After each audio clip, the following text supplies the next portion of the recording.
Hopefully, there we go. Hey, what's going on, guys? Xbox All In Channel Wrecking Crew podcast is back on Friday nights. We got the Unlimited Productions. We got the artist formerly known as E-Rock X here in the chat already. We're ready to go. Some of the other people, I sent out links to everybody, dude. Like I said, as you can see by the title, it's called Roll Call. And you guys know if you guys seen the chat, the videos I've been doing this week, it's definitely. Oh, got it. Sorry. If you guys have been seeing the videos I've been doing on my week, bro, we're gonna scorch the earth on my channel moving forward. Dude, I don't really care about what anybody says, dude. I don't care about all these people trying to take advantage of the situation. I don't care if you want to be with Xbox, you don't want to be with Xbox. Um, I don't need to know, right? All I know is that when I turn on my Xbox, dude, nothing's really changed.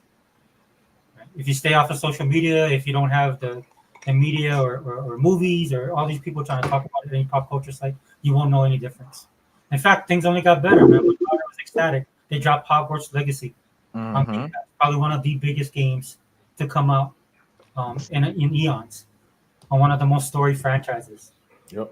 And my daughter knows about Harry Potter because she read it when she was a kid, watched all the movies. I was forced to watch the movies with her. I have no problems with the movies, not usually my cup of tea, right? But it didn't matter. And then Xbox was like, okay, so you guys didn't like the Rogue Ally price. You guys didn't like the fact that we're going to raise Game Pass. So here's Hogwarts Legacy. And the reason I bring that up, dude, is a lot of you guys are forgetting, dude. That's the power of Microsoft. That Microsoft could do these kind of things. That they can just drop a game like this anytime they want to. For all you guys that think Microsoft is going to go away, they're going to be dead. Microsoft will go away and they'll be dead when they decide to do it. The U.S. government couldn't do it when they bought Activision King Blizzard, right? Sony couldn't do it. Nintendo couldn't do it. All you guys out there have been trying since 2013 to shut this company down, and they just keep on chugging away. And if you guys bleed green like all of us in this cast do, then you guys know you're living the good life right now. Because when it comes to games, when it comes to systems, when it comes to value, there's nothing better right now than Xbox, bar none. You can't get this from Sony. You can't get this from Nintendo, right? That's just the way it is. That's the simple truth. I know you guys won't like that. But anyway, I want to fade to the background because I want to hear the brothers talk about this kind of stuff, get their thoughts. Again, I'll drop in some of the stuff that I want to talk about, but this is actually the podcast for everybody in our group. Hopefully all the other people join because I know they got a lot of stuff that they want to discuss because you cannot escape what's going on when it comes to Xbox. Everybody's talking about it, even people that should know better and should stay in their lane, right? They usually talk about movies or they usually talk about things other than video games, and they're even chiming in on this stuff. Right? And that's why everything just sounds like one big echo chamber because all they're doing is repeating each other or copying themselves. Right? If you want the lowdown on what's going on with Xbox, both good and bad, you see these three people right here? These are the people that you need to talk to. Straight up. Because we own the systems, we're in the ecosystem. Me and E-Rock bought movies off of their stupid movies and TV. Right? We do all of that stuff.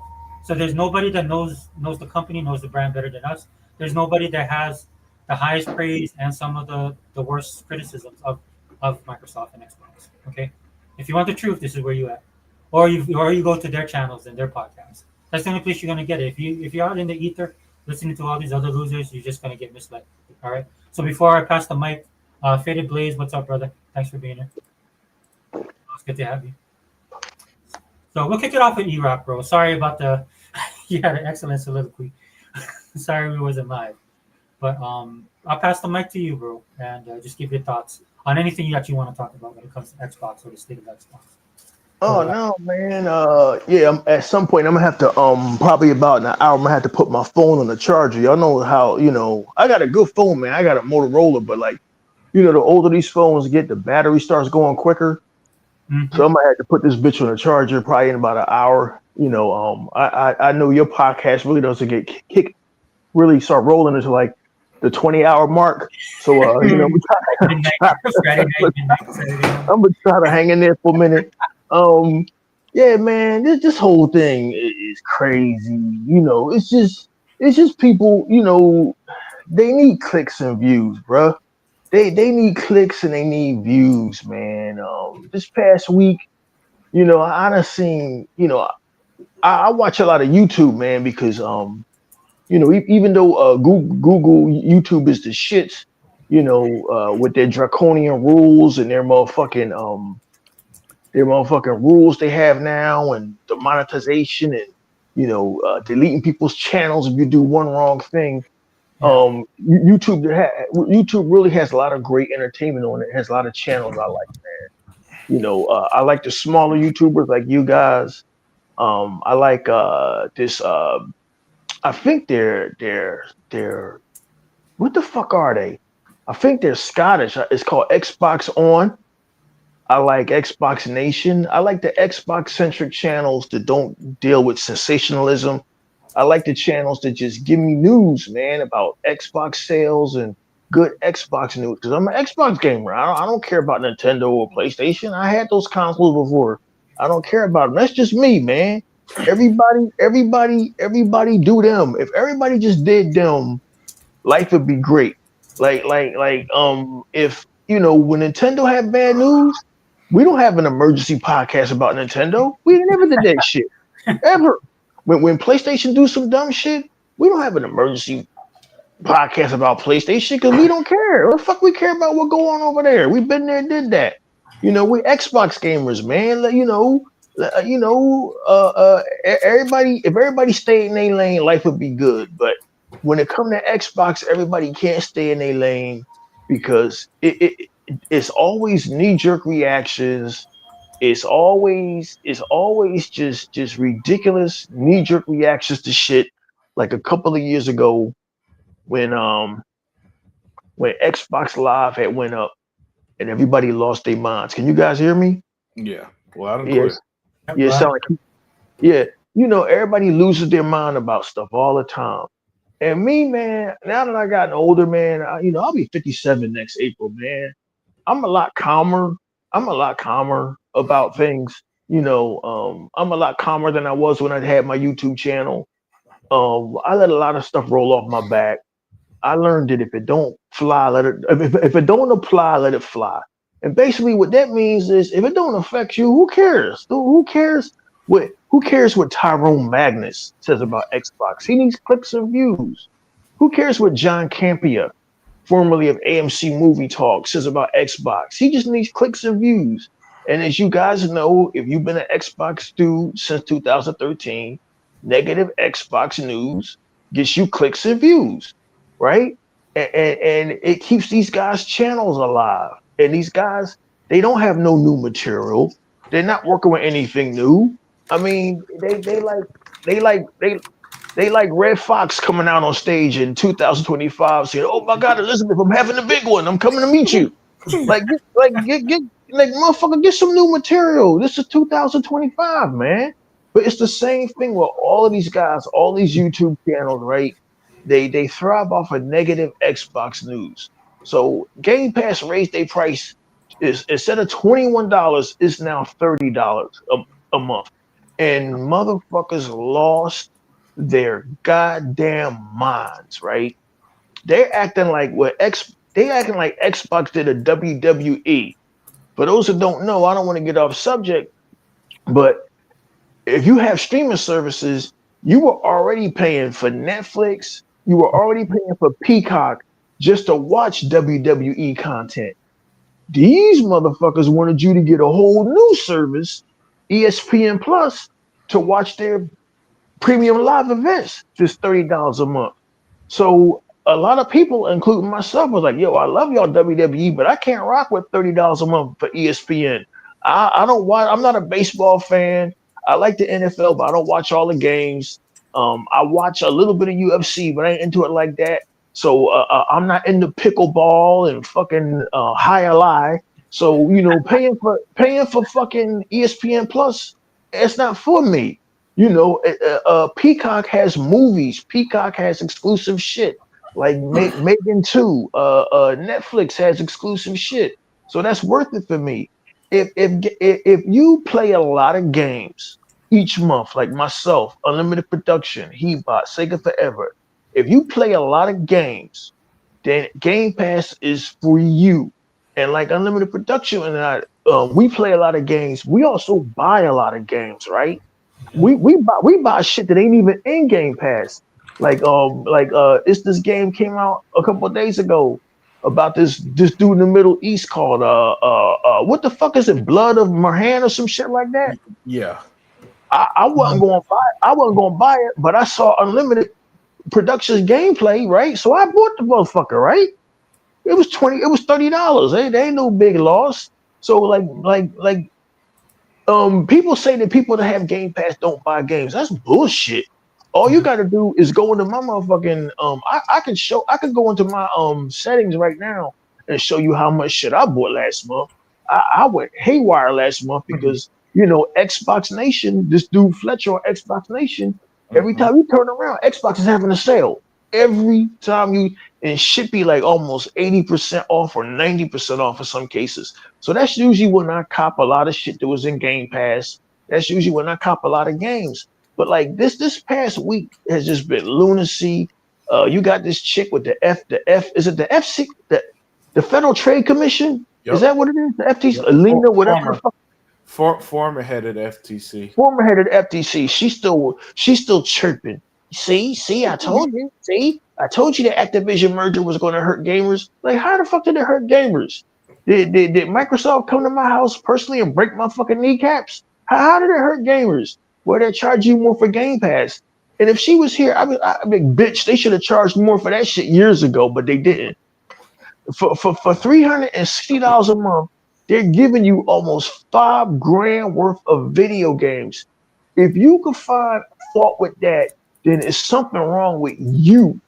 Then you don't have to be a part of the Game Pass ecosystem. You can give up your Game Pass. You can hit unsubscribe, and you can go over to Sony and Nintendo and pay $80 for your video games. How's that? You can pay $70 for your video games. How's that? Because I'm gonna tell you right now, the Japanese are never, and I don't care how many Americans they have over at PlayStation, wherever they moved somewhere in California, but we all know the strings are being pulled over there in Osaka, Japan, right? We know who's on that board of directors over there. It's why they never give away their quarterly earnings, because they don't have to. They could be headquartered in America and still be listed as a Japanese company. They could be headquartered in America and still be listed on a Japan stock exchange, right? They never give up their quarterly earnings. They never know. They never let you know what they're doing because they don't want to let you know, right? So we know who's pulling the strings over there. The Japanese are never going to give y'all a Game Pass like equivalent, right? And as much as y'all bitch about Game Pass, we all know that if Nintendo said we're going to start fucking giving you a Game Pass like service on Nintendo, where all of the Nintendo first party games are in this service, you motherfuckers would do a backflip. You would hire the Southern California Trojans and march down the street with a marching band. If they did this over at PlayStation, y'all will all do backflips, right? But they're not going to. So because you're mad because these Japanese companies y'all love are never going to acquiesce and make gaming affordable for you, you're mad at Xbox because they making gaming affordable for everybody. See, we told you we told you the Activision merger was going to hurt people. How did it hurt people? What's the first thing that Xbox did? They did something that me and Sega Forever said they shouldn't have did. They put Call of Duty on PlayStation. And you know why they did that? To make fucking money. To make money. They didn't need to do that to make their money back. They was going to get their money back regardless. Phil Spencer and them is on this thing that the PC gamers have been talking about for about a decade. Guys like Noah's Alex, guys like Fratanga, who always said that exclusives are fucking stupid. They don't sell consoles, right? They never have. They don't sell consoles. This ain't the 1990s no more. Exclusives don't sell consoles. And Fratanga and Noah's Alex was right. Everybody should be able to play every game. And we're getting closer to that reality. And people don't like change. But it seems like whenever Xbox does something, these guys, they have a fit. It's knee-jerk reactions. They need clicks and views. Guys like Tyrone Magnus, he needs views. Guys like John Campea, he needs views, which I'm shocked he's mining in that bullshit now, the Xbox hate bandwagon. Like, dude, stay in your lane, which was reviewing movies badly. Stay in your lane, which was having bad takes about shit. Now you got all of these guys jumping in the Xbox water who don't play. I remember when John Campea and his crew this time last year was bitching for 45 minutes, Sega Forever, in a video. They bitched for 45 minutes that Indiana Jones was on Xbox and they couldn't play it on PlayStation. They Hey, bitch. you remember his boy? His boy was actually kind of promoting, right? He's Yeah, like, yeah, you have to get an Xbox. that's right. That's right. Yeah. And so Xbox, they was always going to put Indiana Jones on PlayStation. So all his bitching was for nothing.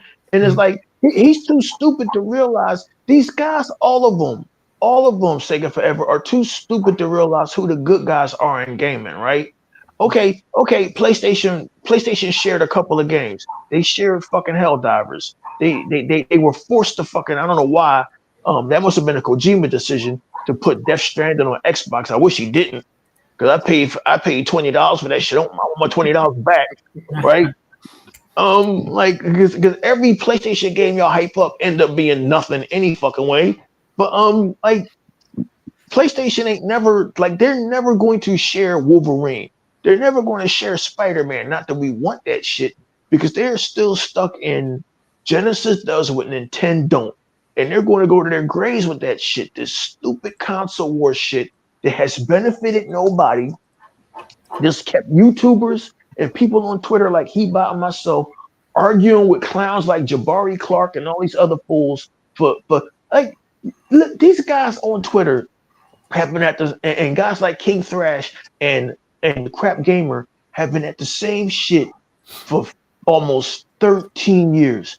Yo, guys, something is wrong. At some point, you come to a self-inflection point and say, man, did YouTube did me dirty by getting rid of the E-Rockets channel? Or they do me a favor and be like, yo, nigga, you 56 and you on here arguing about video games. You 56 on here with a dog mask. Did these niggas do me a favor? Like, so it's like at some point you have to reach a self-inflection point and be self-aware and be like, okay, I did this shit for entertainment. I'm an entertainer first. The E-Rock X channel was entertainment, right? But no, man, these dudes is for real with this shit, dog. These dudes is like Crap Gamer spent 11 years of his life fighting with Xbox, and where has it gotten him? He could have spent that time making the next great movie, writing the next great novel. He could have invented the better. The next great dog. Yeah, well, walking the next great dog. No, he spent 11 years of his life fighting with Phil Spencer because Phil Spencer put fucking Quantum Break on PC. Don't you see what a utter waste of time that shit was? Well, E-Rock, he did it all for clicks and views and money. And like, what money? Like, I don't see any of these none of these YouTubers have become PewDiePie. None of these dudes have got y'all don't even have y'all don't even have a proper game room like unlimited production. Y'all don't have shit. Most of these dudes live in the hood in a small apartment, like Next Gen 720. Like, what you gotta ask yourself, man, what is the point of all of this shit? So, man, in closing, like I don't let these dudes, these Xbox haters, get to me no more. It is kind of annoying seeing all of the dumb shit pop up in my YouTube feed from time to time. You know what I mean? I'm looking for a good movie because it is October. I'm looking for a good monster movie because I like classic monster movies, man. Mm-hmm. I'm looking for the thing with two heads. I'm looking for Leech Woman. I'm looking for the half fish man that ate Cleveland. And all of a sudden pop up, Xbox is dead. Xbox is finished. Oh, they really did it this time. Oh, I'm getting rid of my Game Pass. I'm like, man, y'all said y'all was getting rid of Xbox when they raised Xbox Live. Y'all said y'all was getting rid of Xbox back in 2018. When are y'all getting rid of Xbox so we ain't got to see y'all videos no more, so we don't have to hear y'all no more? Listen, I get it. It's a cycle. It's a cycle with y'all guys, man. It is a cycle with y'all guys. Y'all can't help yourselves because Nintendo and Sony, there's no news coming out of that camp except bad news constantly for them. It's bad news constantly coming out of there. They raise their prices. It's going to cost y'all $120 for fucking Pokemon Green and Black. And y'all be with that shit. Grown ass men sitting up in there in these videos unboxing fucking a Nintendo Switch. Y'all be with that shit. Y'all probably down with Wolverine costing $80 fucking dollars. It is what it is, man. Like if you don't want Xbox no more, it's okay to leave, guys. Xbox is not a airport. You do not have to announce your departure every day. Just leave, man. Just leave. It's good. It's okay. It's just video games. It's all right. It's all right. well, E-Rock, are you condoning them charging $30 a month? Listen, bro. I'm a grown ass man, nigga.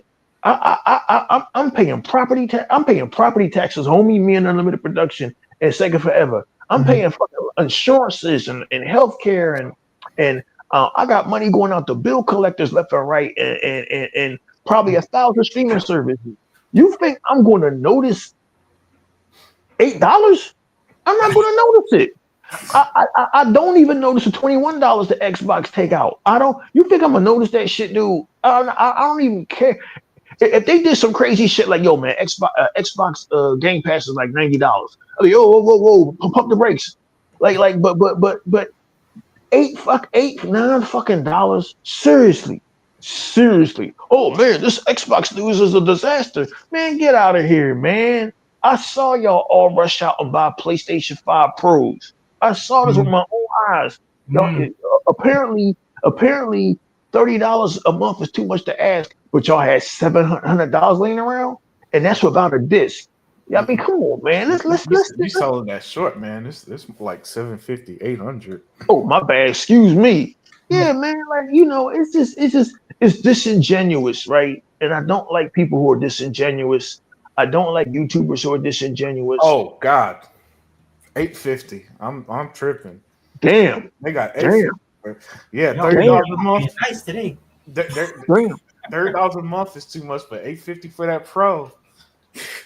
You see, man, you see how corny these dudes are, and nobody batted an eyelash that PlayStation had did that. Nobody batted an eyelash that they had did that. So, I can't take any of these people seriously. I can't take any geeks and gamers. I can't take them seriously. I can't take Nerdrotic seriously. I can't take Critical Drinkers seriously. I can't. I stopped watching. I don't even. I haven't seen a crap gamer video since fucking.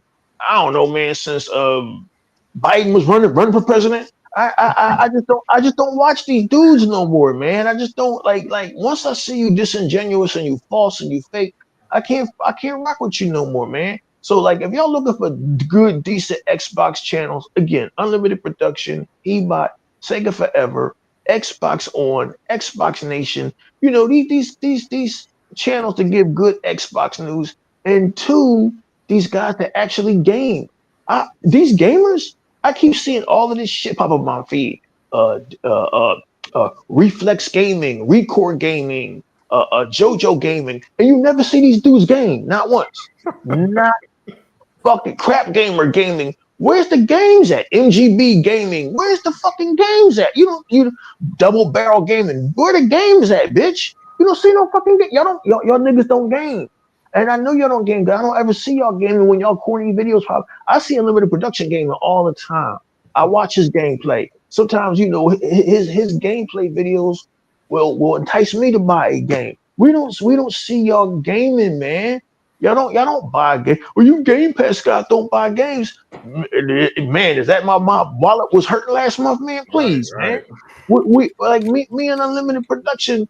We be buying shit we shouldn't be buying. You know what I mean? Like that motherfucking Death Stranded. We be buying shit we that fucking. I bought that goddamn Black Myth Wukong. I want my money back for that shit too. Like yo, man. We be buying shit we shouldn't be buying. You understand what I'm saying? So don't get out of here. That's a gamer though, E-Rock. That's what gamers do. That's what when I did my video the other day, I was just pissed off, man, because we do that naturally. That's what you're supposed to be doing. That's right. We don't sit around and be like, oh man, if it ain't in Game Pass, I ain't fucking with it. Oh, yeah. It's about 70% shit that's not on Game Pass that I end up buying. You know what I mean? Game Pass, basically, the beauty of Game Pass is try before you buy. That's the beauty of Game Pass. The beauty of Game Pass is you pay a subscription and you don't have to worry about content for the next couple of years. And I'm done trying to explain what Game Pass is. But there's so much ignorance out in the gaming community. They don't even know what Game Pass is. And when they find out what Game Pass is, they be like, whoa, man, why didn't I know about this? Because you was busy listening to fucking Magnus. Mm-hmm. You was busy listening to all these fucking YouTubers who don't game. That's why you didn't know what Game Pass is. So, man, I say, man, ignore these dudes. Ignore these dudes. These dudes are just, They looking for clicks and views, Sega Forever, and that's all, man. Me, I'm loving Game Pass, and I'm gonna continue loving Game Pass. Yep. You know what irritates me when I was listening to people, and this is their narrative, right? They're saying Game Pass is basically free advertising for the developer. And I think it was you, Erock, that was talking about. You the year Hebot was talking about how these developers get their money, right? So not only are they getting paid to put their games in the Game Pass, right? They're also getting that advertisement and that engagement, right? Because there's a lot of people out there that sit there and say, "Oh, because Game Pass it takes away from people discovering games." I was like, bro, with or without Game Pass, people aren't playing games. I think you, Unlimited, you did that video. Yeah. You did that video this week. Oh where yeah. aren't buying games, right? So there's people out there saying because Game Pass, which actually puts your game out there, puts eyes on it, gets engagement, even if people like it or not, that's besides the point. But with Game Pass, dude, at least you're getting recognition. At least you're getting your stuff put out there. At least people are seeing it, and they get to choose whether they're buy or not. Because whether Game Pass exists or not, that's what people will do anyway, right? Just because you make a game doesn't guarantee that somebody's going to play it. And also, a lot of times, these guys don't realize how big gaming is, right? What I like to do with my Xbox, too, just a little tip for you guys out there, is if there's a game I like, there's what Xbox and Microsoft does with their UI is that it'll give you a list of games that just like the game that you're playing right now, Right. and you can go check out those games, right? Because there's a mass amount of games, dude, and none of you guys look. I'll be honest with you, man. I knew none of y'all play games, right? I've been actually saying that for a long time. And the reason I can say that, dude, is that you can tell, man. But I can tell by all the little things that you guys say about certain things, right? Like a lot of people are coming in and talking about Game Pass, not having a clue what they're talking about. Case in point, when they were talking about Call of Duty, I don't know where this figure came from. They were saying that Call of Duty lost $300 million because Microsoft put it in Game Pass, not realizing how that actually works.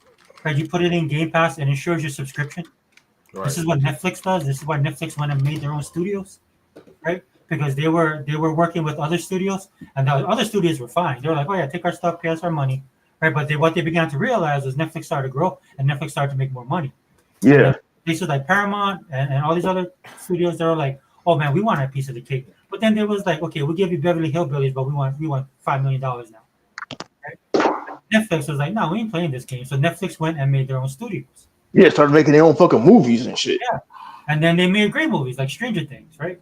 There's a bunch of look. Some people say it's cannon fodder or whatever, but basically that's what Microsoft is doing, right? And so what they did, they took Call of Duty, which again, we can have a discussion about what they did, as far as putting it on PlayStation, letting it be all over the place. But what they ended up doing was putting it in Game Pass, and what that does, it ensures not just that you get new subscribers, that your subscription doesn't go down. Because that's the death knell of any subscription service. I don't know why you guys don't know that. I don't know why John Campia doesn't know that, because this is supposed to be his areas of expertise.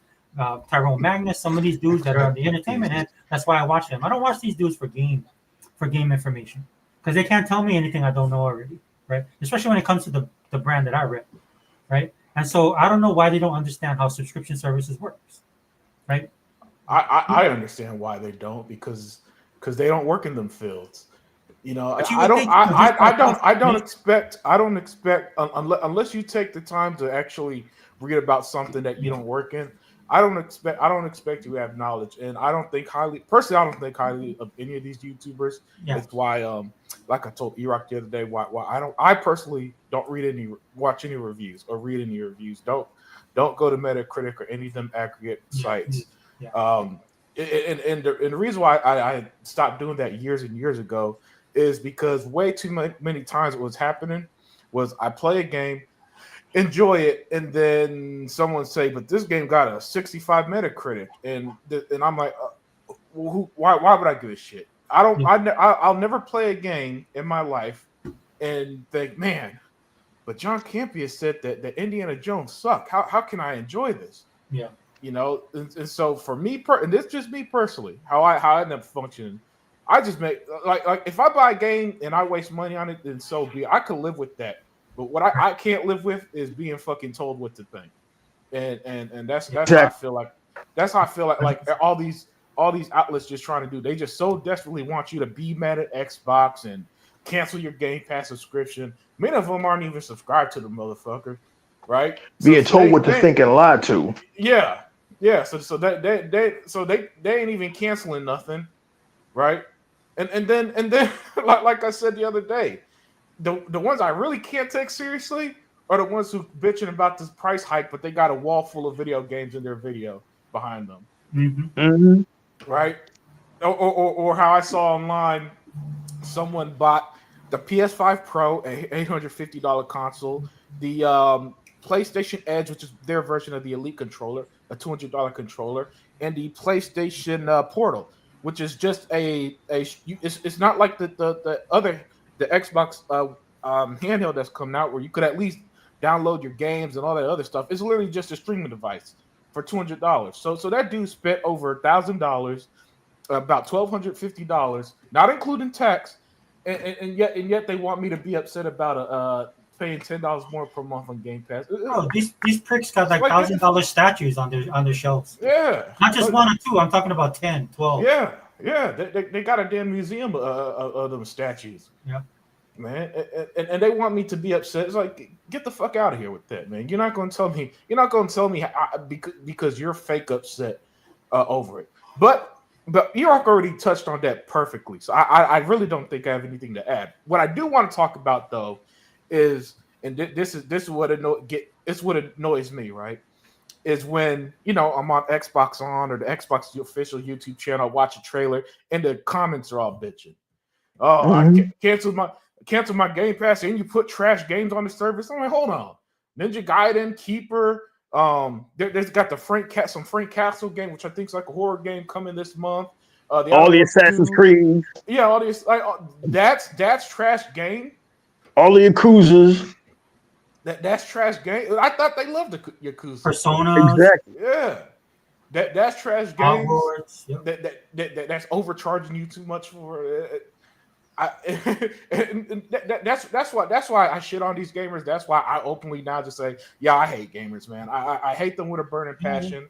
I can't stand interacting with them because if I did waste my I'm the opposite of Sega Forever. Who he got, he said last time, very brilliantly put, how he likes to interact with his interests and hobbies. Mm-hmm. I'm the opposite. I want to stay far away from it because I've learned pretty quickly these last few years. I don't know what happened to fandom, E-Rock, but all fandoms are now miserable. You know what I'm saying? I can tell you what happened with them, dude. They got popular. That's the problem. Yeah. They got popular. Well, then I hate that they got popular too because all of them are miserable, man. You know what I'm saying? You can't. Seriously, if you're a fan of anything, try to enjoy it. You can't do it in large scale. Oh yeah, you might find that one or two person like how we have our little group, but that's the best you could do these days. But you can't go to comment sections or nothing. The only exception is when it's something that's kind of mass accepted, which is why Nintendo gets a pass when they release $80 Nintendo games and all them fucking frauds. And yeah, I'm gonna keep calling them out for years on this. How all of them pretended to bitch this summer, and those exact same people, every single one, they didn't get free Nintendo Switches. Nintendo don't do that bullshit. Plus, they even said it. Oh, I bought it with my own earned money and gave some bullshit excuse. Well, I need to do content on my channel. Like, get the fuck out of here. No, you don't, man. You like all these other people. Yeah. See, these people are just fucking fans, right? It's like the infamous Andy Reid quote of if I listen to the fans, I'll be sitting out there in the stands with you. Three-time Super Bowl head coach, right? Mm-hmm. And that's what I was trying to say earlier. At this point, if Microsoft, do you know how many videos I see in the recommendation feed? Xbox business decisions are awful. I'm like, okay, Mr. YouTuber. You start a company. Not only do you start a company, you create a console. You buy 40 plus studios and two of the biggest publishers on the planet. You give a subscription. By the way, never increase the price of the subscription because that's what y'all pissed about. So don't do anything that'll keep your finances going. Don't make money off this shit because essentially that's what y'all say y'all hate about Xbox. Y'all expect Xbox to just spend billions and not recoup it in any way possible. So you do that, right? You grow the brand into how much is worth now? Like $700 billion? Man, $700 billion or $750 somewhere around that neighborhood. Yeah. You make that new console worth $700 billion more than PlayStation and Nintendo combined, which is a undoubtable fact, right? You do all that, and then maybe I'll listen to you, but because that's where I'm at this point. Because if Xbox could literally do no wrong and everybody's an expert, well, you got to start proving me why I should believe you over Sarah Bond, Phil Spencer, Matt Booty, and all the people who work there. At this point, I need to see proof, because y'all are bitching too much and too frequently for me to take your word seriously unless there's something to back it up. You have to have some kind of credibility. Like you're in one breath, the guy's saying, well, Xbox makes bad business decisions. Well, Xbox ain't sitting around here losing $400 million on a game like Concord. Well, Xbox makes bad business decisions. And the second that you guys all supposedly got rid of your fucking Game Pass subscriptions, Microsoft's stock went up. Yeah. So what we need we need some clarity. We need y'all to back up y'all shit, because y'all can't. You understand what I'm saying? Yeah. It's like when Nerdrotic and the Critical Drinker kept trying to. And I got a tour guide who he's in that scene. He listens to them guys religiously, and I be trying to explain to him, dude, you're older than me, man. You're gonna find out that these YouTubers are disingenuous, right? Yeah. Just like we found out that Rotten Tomatoes was disingenuous. When you and I both went out, when you and I went out to go see Batman vs Superman, and it was awesome, and we found out that Rotten Tomatoes was full of shit. With the Critical Drinker and Nerdrotic. Sorry to cut you off, but no. I believe not Critical Drinker, but Rotten Tomatoes. Weren't they exposed for the paid reviews or something like that? I think that was them. Yeah. There was an interview. There was an interview on IGN or somebody years ago, and the guy was just saying that they are incentivized to like Disney movies and incentivized to trash certain movies, and that's all. That's just the furthest of the details he went into, and everything he said was backed up by the fact that y'all gave Ghostbusters 2016 a 76%. I'm sorry. Ghostbusters 2016 is not a 76%. I do have a good story about that movie though, because I took a girl to I'd love to hear it. I said that we weren't watching it. That's all I'm gonna say. We weren't exactly watching it, so I can't hate that movie too much, man. Okay, because goddamn, it's like but Rotten Tomatoes, man, they're irrelevant. But like when Nerdrotic and fucking Critical Drinker went out of their way to keep trying to tell us that Amazon's Ring of Powers was a failure, and it's going to get canceled, and look at this, they got renewed for a fucking third season. Oh, look at this, it ends up being the most watched fucking program in the history of Amazon Prime. And it's like, these YouTubers, what they're saying doesn't jive with facts. So what you guys are always telling us, Xbox is doomed, Xbox is dead, Xbox is going out of business. And then fucking we get the Reuters report, and Xbox, Microsoft stocks going up, and Xbox, Microsoft does their financial quarterlies, and they made more money than God apparently. And it's like everything y'all saying is not matching like the facts. So like once I see that you're disingenuous, I really can't fuck with you anymore, man. It's like but it is what it is, man. Like. Hey, everybody, man, do you, man? Do you? Y'all want to rock with Nintendo and Sony? Like, you are not going to drag me into your misery. I've been there. I've been there with fucking $80 and $70 fucking cartridges. I've been there with fucking PlayStation losing my identity, and I played God of War, and I played fucking Killzone 2. You're not going to drag me back into that. Once you get into the Xbox ecosystem and see what it is, and Game Pass and see what it is, there's no way you're leaving. That's fake, it's fraudulent, it's disingenuous. So Unlimited Productions said something really smart a couple of days ago. He's like, so you're telling me you're just going to leave this ecosystem where you have hundreds of games, supposedly, if you even buy games, and you're just going to get rid of all of that and go over here and buy a PlayStation for, as we now know, $850. Thank you for that. A bunch of $70 games, a $250 fucking controller, and start paying $70 for games because you're mad at Microsoft. Hey man, if you do that, God bless you. You will be by yourself.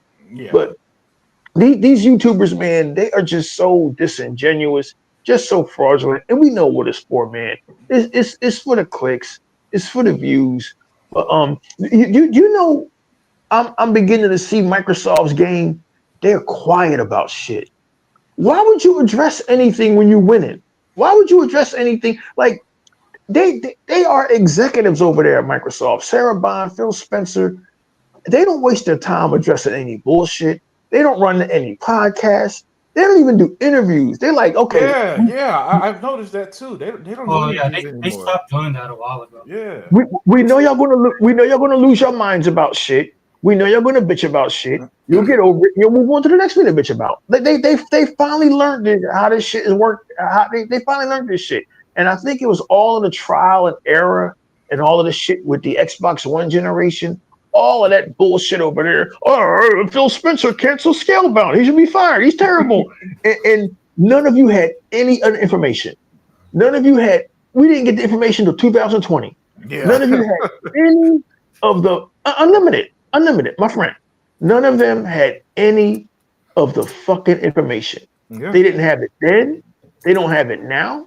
They ain't never going to have it. Oh, Xbox is done. They're not making any more hardware. They're getting out of hardware. Then next week they release the specs for Titan or Triton or Godzilla or whatever the fuck it's called. Magnus. I think it's called Magnus, fucking Zeus. It's like if you are a consumer who consumes entertainment, anything, and you've been lied to, why keep going to the source of the lies? Yeah, that's what bothers. That's what confuses me too.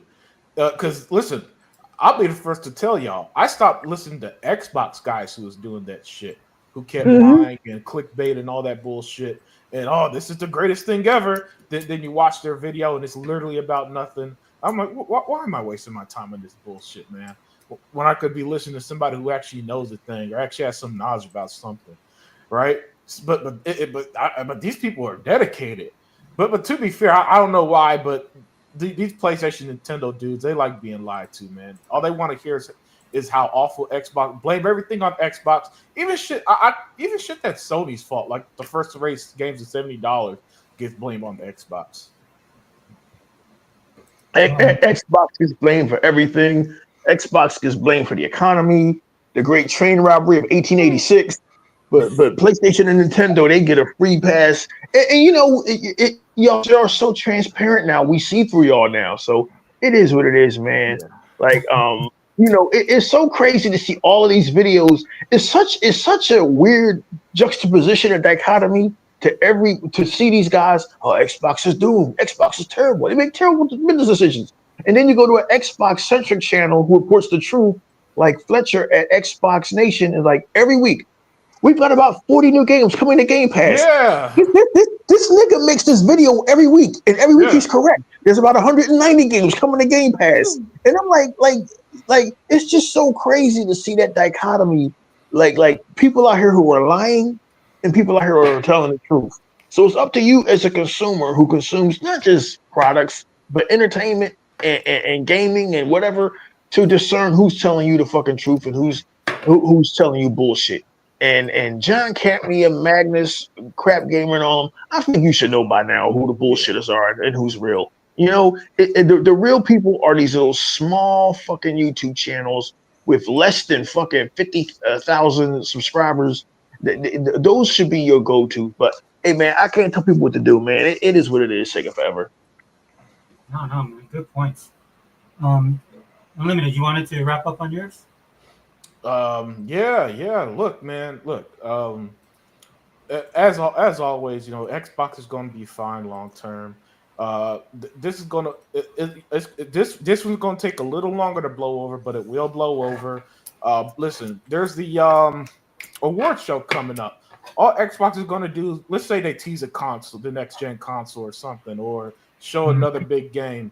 Yeah. All that's gonna do is change the narrative back to that. By the way, when that does happen, I want all them people who said Xbox is out the console business, come back and come. I want to hear what you say then, please. When they show off their next console, whether it's at this holiday, next, next year, whenever they plan on showing it for the first time, y'all who are on my fucking timeline and recommendation feed on YouTube saying that Xbox is dead and Xbox is getting out the console business, y'all better get your asses back there and say you were wrong.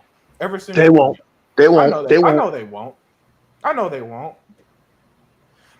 They'll just move on to the next thing to pretend to be upset about.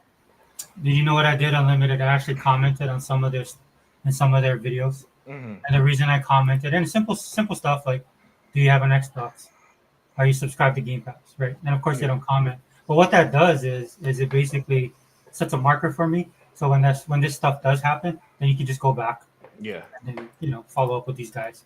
Because it's sad, like E-Rock said, dude, it's sad because some of these dudes, man, we've been following them for a while. Yeah. Because I'm saying I'm in the same kind of stratosphere as E-Rock when it comes to the way I consume pop culture. Mm-hmm. I mean, he's more on the DC side, I'm more on the Marvel side.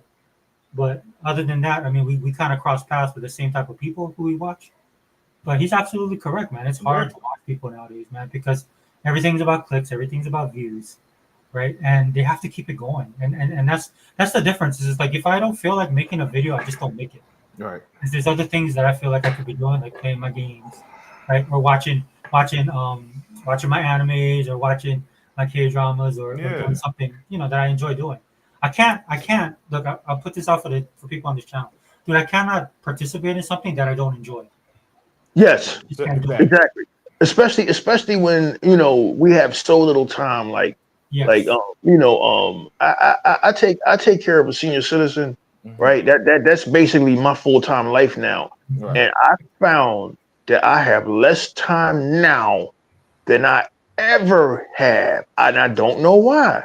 You talking to a guy who, when I used to work like fucking, I don't know, damn near fucking. I used to work 16 hours a day, right? Mm-hmm. And still found time for a social life, and still found time for extracurricular activity, and still found time to fucking do work on the house, and I had a car and a girlfriend and fucking and I coached a fucking online team in Madden.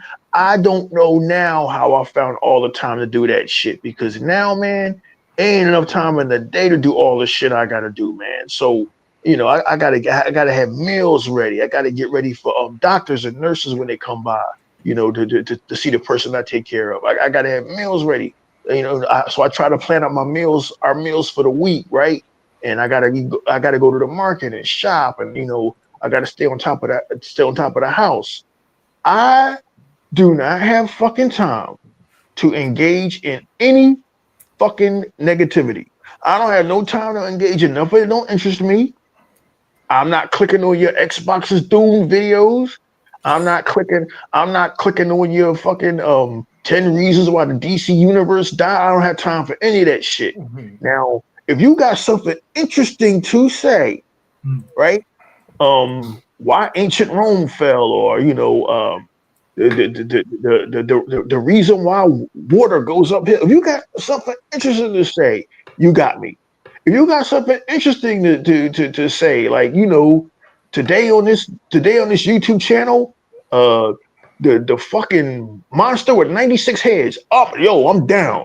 But if I see some dumb shit in my feed, why Amazon's Ring of Powers is being canceled, when they just made an announcement yesterday that they finished season 3, like, and they renewed it for season 4 probably.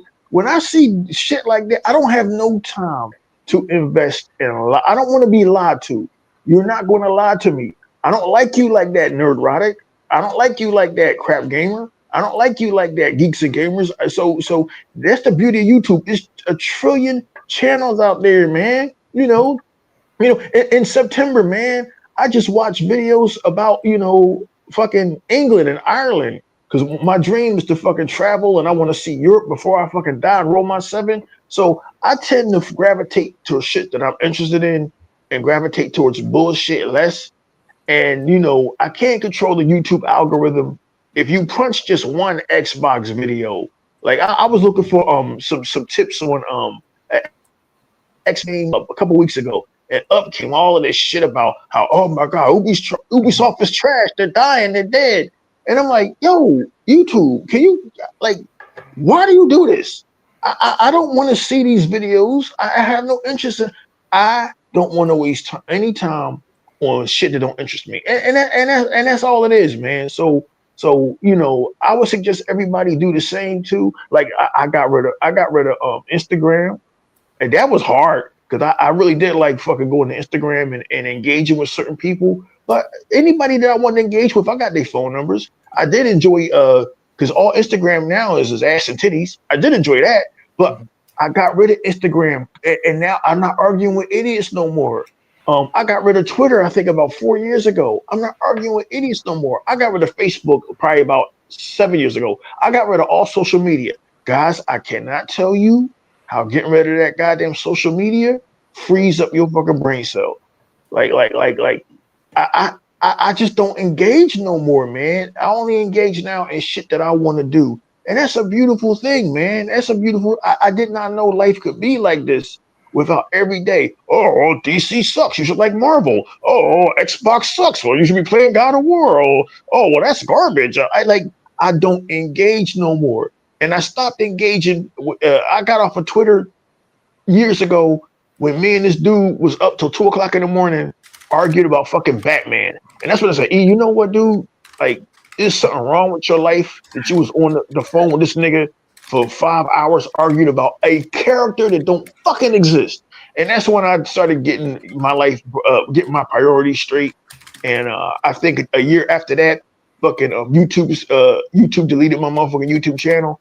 And you know what, man? It's all good because I got enough shit to worry about here, man. I got enough shit to, I got enough shit to deal with here than to deal with like unlimited. And Sega ever just said anything that don't interest me.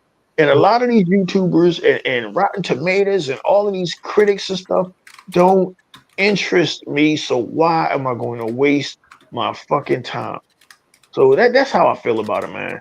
Xbox to me, this has been like I told everybody on the Unlimited Truth podcast. This has been a hell of a 5 years for them. 5 years where the company did nothing but grow. The company got better. We got more games. I mean, we got more games coming. Okay, yeah. Look, I as much as I love last generation, this generation is finishing off stronger than last generation did. Oh hell yeah! Oh hell yeah! Hell yeah! I think it's still got years to go, bro. Because if this new console is what they say it is, it's a hybrid. We don't got to talk about that till 2027, man. So we good on that. We still got some years left with this awesome, amazing console we got right now. We don't got to worry about none of that for like another 2 years at minimum. I mean, if you want to squash all the noise that's been going around the last 2 weeks, if you just focus on what's important. No, I don't. This is one of those rare cases where I don't think none of that's going to squash the noise, and here's why. The manufactured anger has kind of reached above the gaming circle because I don't know E-Rock. I don't think E-Rock was here or not when I was saying this. So Exterminator came here today, E-Rock, right? Sprayed the house and all that stuff. I thought you was joking. No, I was dead serious. He sprayed the game room, saw my Xbox, and he was like, "Oh, hey, you game on Xbox?" Yeah, he's like, "What do you think about Game Pass? This, and that, right?" So that news kind of just spread even a bit above. So wow. This is gonna take that's why even Xbox showing that, hey, we got all these. Look at all these games coming in October, and people are still bitching about the price. So even if they show new hardware, people still gonna be in the comments saying, "Lower the price of Game Pass, stop being greedy, Microsoft," and all this bullshit. I still need somebody to answer me what is the Nintendo and PlayStation equivalent of Game Pass that they're jumping shit to. They can't. Right? There is none. Yeah, exactly. That's exactly my point, E-Rock. Because I'm trying to. You got. Please, I wish that there was somebody out there coherent enough to convince me that selling their console, getting rid of even if you have a few dozen Xbox games, that's still probably over $100, $200, $300, $400, $500 worth of games, right? That you get rid of all them games, you cancel Game Pass, you sell your console. You're not going to get all $500 back that you paid for it, by the way, because that's never how selling something goes unless you just really get over on somebody. You get your few $100s over it. then you spend money to buy the PlayStation, and then you got to rebuy all that shit again, and buy all the new games full price. Like you see, that's just it's just like nah, man. That's that. And then if you jump to Nintendo, you're not even getting the games back because Nintendo don't have any of that shit. You're not gonna get the latest Assassin's Creed on Nintendo. You know what I'm saying? You ain't gonna get none of that. Hell, even games like Blood of Moran and Echoes of the End aren't on Nintendo, right? So you There's nothing over there. Yeah. So you really shit out of luck if you sell your Xbox, get rid of your games and all that, right? So I need to be convinced hard that all this is just more than fluff. You know what I'm saying? I mean, I don't even have to go that far because when I see people comment on this stuff, like usually if it's an Xbox person, he goes, the last great Xbox console was the 360, right? And then I see that and I'm like, look, bro, I'm a hardcore Sega fan, but even I understand that Sega's changed. Yeah. And even I will acknowledge when they do stuff that's something I might not like, but that's something that is good. So that's all these people that are saying that, yeah, I canceled my subscription. You know, the last great console was an Xbox 360. Then I'm like, then you don't have an Xbox One. Yeah. You don't have a Series X. You don't have Game Pass. You don't have any of that. And that's what it boils down to. If you just read the stuff that they say, these guys aren't participating in current generation. That's what I mean. That's what I mean when I'm saying, like, if you're just an Xbox guy, dude, play your games and you realize, like, next year is going to be a big year for Xbox. Mm-hmm. It's going to be a huge year for Xbox. Yeah. We finally getting Fable next year. Yeah. You know, that alone has me hyped. The first Fable in 15 years. We hope we get in Fable because listen, I've learned one thing about Xbox. Listen, I ain't got no problem with them. I love them, but man, you never know what's going to get canceled. Yeah. No, I think Fable's safe. Yeah, don't worry, E-Rock. Yeah, we're gonna get Fable because they got to put on PlayStation. Yeah. So don't worry, we'll get. Yeah. No, we good with Fable. Man. Yeah. No, you don't got. Yeah. Listen, the reason why games like Perfect Dark and Everwild got canceled was because after 7 or 8 years of development, there was nothing to show, nothing tangible. Fable has actual game, a game that's actually come together. I'm not even mad about that. How can you? I'm not even mad that they canceled Perfect Dark and they canceled. How can you be mad? How can you be mad when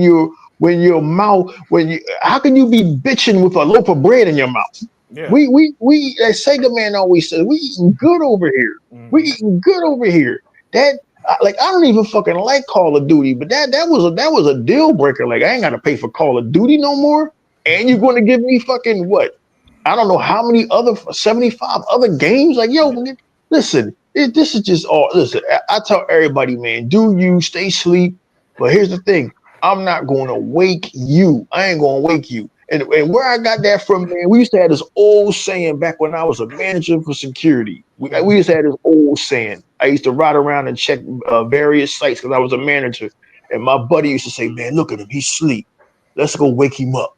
And let's go wake him up and then give him the bad news, right? Because you know, sleep well when you wake up, you fired. Right. My thing is with you gamers, you can stay asleep. I'm not going to wake you up. I'm going to let you stay asleep. I'm not going to let you know how good it is over here at Xbox.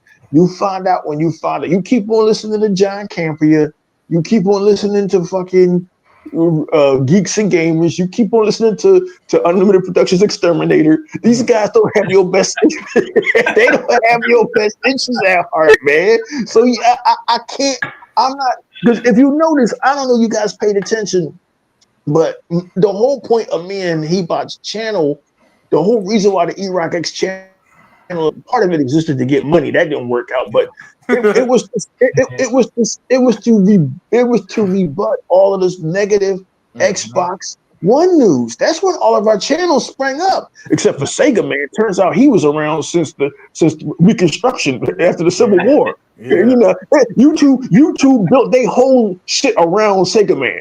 But anyway, like all of our channels, Mr. 100, they all popped up after E3 2013 because we felt we had to get news out there that no, Xbox wasn't this bad console. No, Xbox wasn't terrible at doing this, because people are likely to believe dumb shit because you have people in the media like Destin Legary out there with 1080p. 1080p makes you a better gamer. You No, got no. Sorry to cut you off. You know me. I just like to say things. Oh, yeah. correctly. Sony said 1080p. So Sony said Like, that, but he fed into that Sony shit. themselves literally fed the console Yeah. of that generation. Mhm. You know, the same one who's going to pussy out when the PS5 Mhm. is weaker than the next Xbox. But Destin fed into that shit because I remember that fucking I remember that Yeah, article he wrote. yeah. He fed into that narrative, Mhm. and it was They just all that did. whole shit all from 2013 to down near 2020. 1080p, 1080p. Oh, the games are canceled. If you had an Xbox One, you would know that Xbox One was on fire 2013, Yep. 14, 15, 16. Yep. They slipped on a banana peel in 2017 because two games that got canceled, and they came right back in 2018 Yep. with, I believe, Gears of War 4. Yep. It was either Gears of War 4 and Forza Horizon 4, which to me is one of the best racing games ever fucking made. Oh, And don't people- forget my favorite of that year, State of Decay 2. State of Decay 2, and right. the same year as the Pirate game. That damn Sea of Thieves. See, man, that's right. So, man, you're not going to sit here and tell me that the Xbox 360 was great, but do I want to? This PlayStation dude named Jabari Clark one time, he was like, "Oh man, you Xbox dudes know that y'all want to go back to the Xbox 360 era." I'm like, "You'll be going back by yourself, bro." I enjoyed my Xbox 360, but I don't miss any of that shit. Not having a proper digital store. That shit we had back then was archaic. Them fucking blades. I mean, I enjoyed the Xbox 360, but man, the Xbox Series X runs circles around all of that shit, dog. 100%. It runs circles around all of that shit. Like matter of fact, my whole entertainment hub, I just have one box under my TV, and that's my Xbox Series X, and that's all I do because I don't have a gaming room or a setup like a limited production guy. This motherfucker, he got a damn television studio for this shit. Yeah. But hey, man, he could afford it. He treated himself, and that's what the fuck is up. But like, what I'm trying to say is, Xbox, Sega Forever, it was always the dream to have one box that did everything. Yeah. That was always the dream, just one box that did everything and played everything. I believe that's how they wanted it even from the OG Xbox days. It's just the technology that kept up for like another 20 years or however long it took before That's what the one stood for. Yeah. And everybody tried to make fun of it, which I never. And by the way, let me say this: I got to thank y'all because y'all held it down in the early days of the Xbox One that gravitated people like me. Because by the time I got my Xbox One, when was it? New Year's Eve, December 31st, 2015. I got my first Xbox One. It was like $300 at the time because back then consoles used to go down in price for all my young people out there. Right? So I bought it for $300. Bought Sunset Overdrive. Bought Rise of the Tomb Raider and Tomb Raider the Definitive Edition. Great games. And that kicked off my love for Xbox One as someone who, missed a lot of the 360 generation. So I don't have the same nostalgia.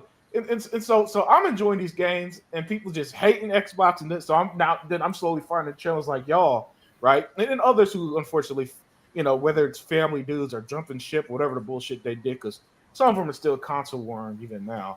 But still, I found a lot of y'all because y'all were. It was like, damn, finally met people who actually has an X. That's the important thing. You actually had an Xbox. Knew what y'all talking about and are enjoying it. Yeah, and I'm like, damn, finally, man. Finally, I found people who were right down my alley, man. And that's what led to me because I also used to leave long ass comments in E-Rock's channel, man. And so that's what led me to doing stuff. But the comments was intelligent. You know what I mean? Unlimited was probably shocked. Like, wait a minute, this dude playing Super Lucky's Tales? I was told that game was trash. No, listen, that's still my favorite video of yours, man. When it was on Xbox and the Nintendo reviews are like, oh, well, I'm not really feeling this game. Then as soon as I get the Nintendo, oh, this game is so charming. This is the greatest game ever. like, oh my God, bro. Make, Uh, make anything y'all saying make sense. That's all. yeah. Make anything y'all saying make sense. These dudes used to infuriate me, Sega Forever. You had no idea, man. I used to let them get under my skin, and I must have been my late 40s, man, early fucking 50s, letting these guys get under my skin, man. So look, man, I know it sounds crazy, but it's good to not be a part of that shit anymore and not Mhm. engage. So no one understands what unlimited production is saying more than me when he says he is happy to not engage with these clowns because like it's just so like I don't get it. Why do you care what somebody else is doing? Yeah. We don't care what y'all look, y'all wanna rock with Nintendo, man, go ahead. Y'all wanna rock with PlayStation, go ahead. Why do y'all care what we doing over here? It's the craziest shit, man. I Please don't go to Nintendo and don't play GTA 6. Don't play Assassin's Creed. exactly. You know what I'm saying? Don't play. I don't even think this year's Call of Duty's on Nintendo. You know what I'm saying? Name a game. It's not on Nintendo. And tell me that you're happy. And I know you're not. And here's how I know. Listen, this is how I know that they got caught. Because when Cyberpunk went to the Switch 2 and that motherfucker was running at 22 frames per second, they were the happiest people in the world. All right, y'all should have seen the reaction. Oh my god, I can't believe Cyberpunk runs so well on the Switch. And I'm looking at that jittery bullshit like, uh, uh, really, really? Entire Oh, so y'all, entire city blocks missing. yeah. So y'all are happy. So y'all do want more than fucking Mario, Pokemon. I told y'all. As soon as you got a taste of real games, that Mario shit stops being as appealing as it seemed. Oh man, I can't believe it. I can't believe it. WWE 2K 2025 is Yeah, on the Switch. yeah. No fucking creation suite, no nothing. Nothing. They were They happy. shoehorned that shit there. Did you see how happy they were in them videos, man? Oh, oh, They they was were tickle. yo, they were happier than the actual Xbox and PlayStation guys who do got them features. They were tickle pink. They couldn't believe Yeah, it. Like, oh my yeah. god, we get to play this shit. I'm like, man, y'all don't have no. Listen, I have stated 1,000 times that without the fucking Creation. the Yeah. creation suite, that gave me were $5, right? Yo, So and look, you're right. And listen, I like them it's too. awesome though. Yeah, It's yeah. awesome. Don't get it twisted. Look, the last one I bought was 2K 16, the one with Stone Cold, right? So when I Mhm. play 25, yo, I give it credit. The gameplay is a lot of fun. You know, the game still looks great. It ran great for me. I don't know how it ran for others because Yeah. D-Rock has told me in the past, you know, WWE would crash. For me, Oh yeah, it you did. know, no crashes. The game, the Uh huh. wrestlers look amazing. I mean, like even dead wrestlers look great. And Yeah, yeah. you can't scan them from the grave, right? Like they do the real life ones. I meant the living wrestlers, right? Hmm. E-Rock was telling me how they got new content and all this shit. So it's not. It might not be perfect, but as somebody who jumped in 10 years later, I was impressed, right? But the I Nintendo will. fans, yo, Oh, yeah, they crazy, but they them yo, motherfuckers. Dumb motherfuckers. They were tickle pink. Like, oh my god, yo, this is the greatest thing you would ever. have thought they were playing WWF No Mercy again, man. Yeah, but What what I were you will going to say? what I will say about WWE 2K is Uh-huh. they have been a lot more fan friendly the last couple of years Okay. because and motherfuckers are still bitching. They gave us a whole bunch of wrestlers for free that we didn't even Yeah. ask for. They gave Yeah. us this dude named you might not have heard of these dudes. Maybe Sega Forever has. They gave us this dude Aleister Black. They gave us this luchador called El Grande Americano. They're giving us Brock Lesnar next week, I think. Yeah. They give you a whole bunch of shit, right? They must have over 200 wrestlers. I'm sorry. I can't. As somebody who, again, maybe it's because I took 10 years off, but man, all the wrestlers, even the wrestlers I grew up with, the WCW stuff, and you could literally. There's and E-Rock was not kidding when he said that people who create stuff are good. You Them know what I'm motherfuckers saying? is lunatics, Yo, man. so even if fucking Eddie Guerrero Jr. isn't in the game, yo, somebody done created him from 1997, and you can have him wrestle 97 Rey Mysterio and recreate Halloween. The shit that I grew up with, right? Yeah, and it's just mind blowing. So that's why I personally liked it. But the Nintendo fans, when I see their reaction to E-Rock, I was just like, my god. That all Cyberpunk did was expose these motherfuckers. That's all it did. Cause they ran Cyberpunk down because they didn't have it. Mhm. Oh well, nobody needs ray tracing. Nobody needs don't nobody need that realism. We got Mario over here. And as soon as they got him, boy, they lost. I can't believe it. It runs flawlessly. Like Unlimited said, that shit was running at 26 frames per second. Like the characters didn't have fingers and shit. Like, hey, yo, man. They were unironically saying, man, oh man, I can't believe how great this runs. Yeah. They actually put it on the Switch too. Oh my god. And y'all are expecting Rockstar to somehow squeeze Grand Theft Auto 6 on that bitch. Good luck. Yeah. I don't know how they're gonna do it. No, it's not going to the Switch. Yeah, I don't think it can. Shit. GTA 5's not on Nintendo yet. Oh yeah. Oh, so there you go. There you go. The only ones they got were them bum ass remasters. Unlimited Production said, E-Rock, I better not hear about you paying $100 for Grand Theft Auto 6. I said, well, I lost that bet already, Chief. I lost that bet already. Listen, the nerve to ask for $100 for a fucking video game. But goddamn, did you see that fucking trailer? Yeah. Like, man. But then again, they only make one game a fucking decade. Yeah, so they don't turn their games into events, man. Yeah, I know. Damn, yeah. It's the Unlimited. He's old enough to remember when Rockstar actually tried new shit.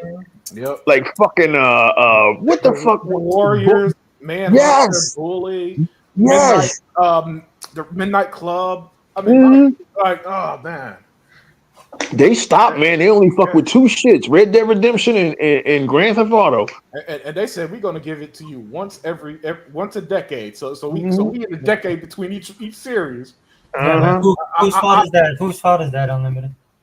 I probably PlayStation fans. I don't know. The gamers, bro. Like yeah. That's right. They bought GTA 5. GTA 5 is beyond the best selling game even now. That game's like 13 years old. Yeah, that one is on the gamers. And the shark cards. Do you know how much money they made off the shark cards, which is pretty much virtual currency? Probably millions. Yeah, billions. Oh damn. Yeah, damn. Yeah, billions. That's why it's going hard on. Shark has made more money than for and it's a paid game. It makes free to play level money. Yeah, that's crazy. Yeah, that's why I was going hard on Microsoft, dude, too. Because I see it with my kids, man.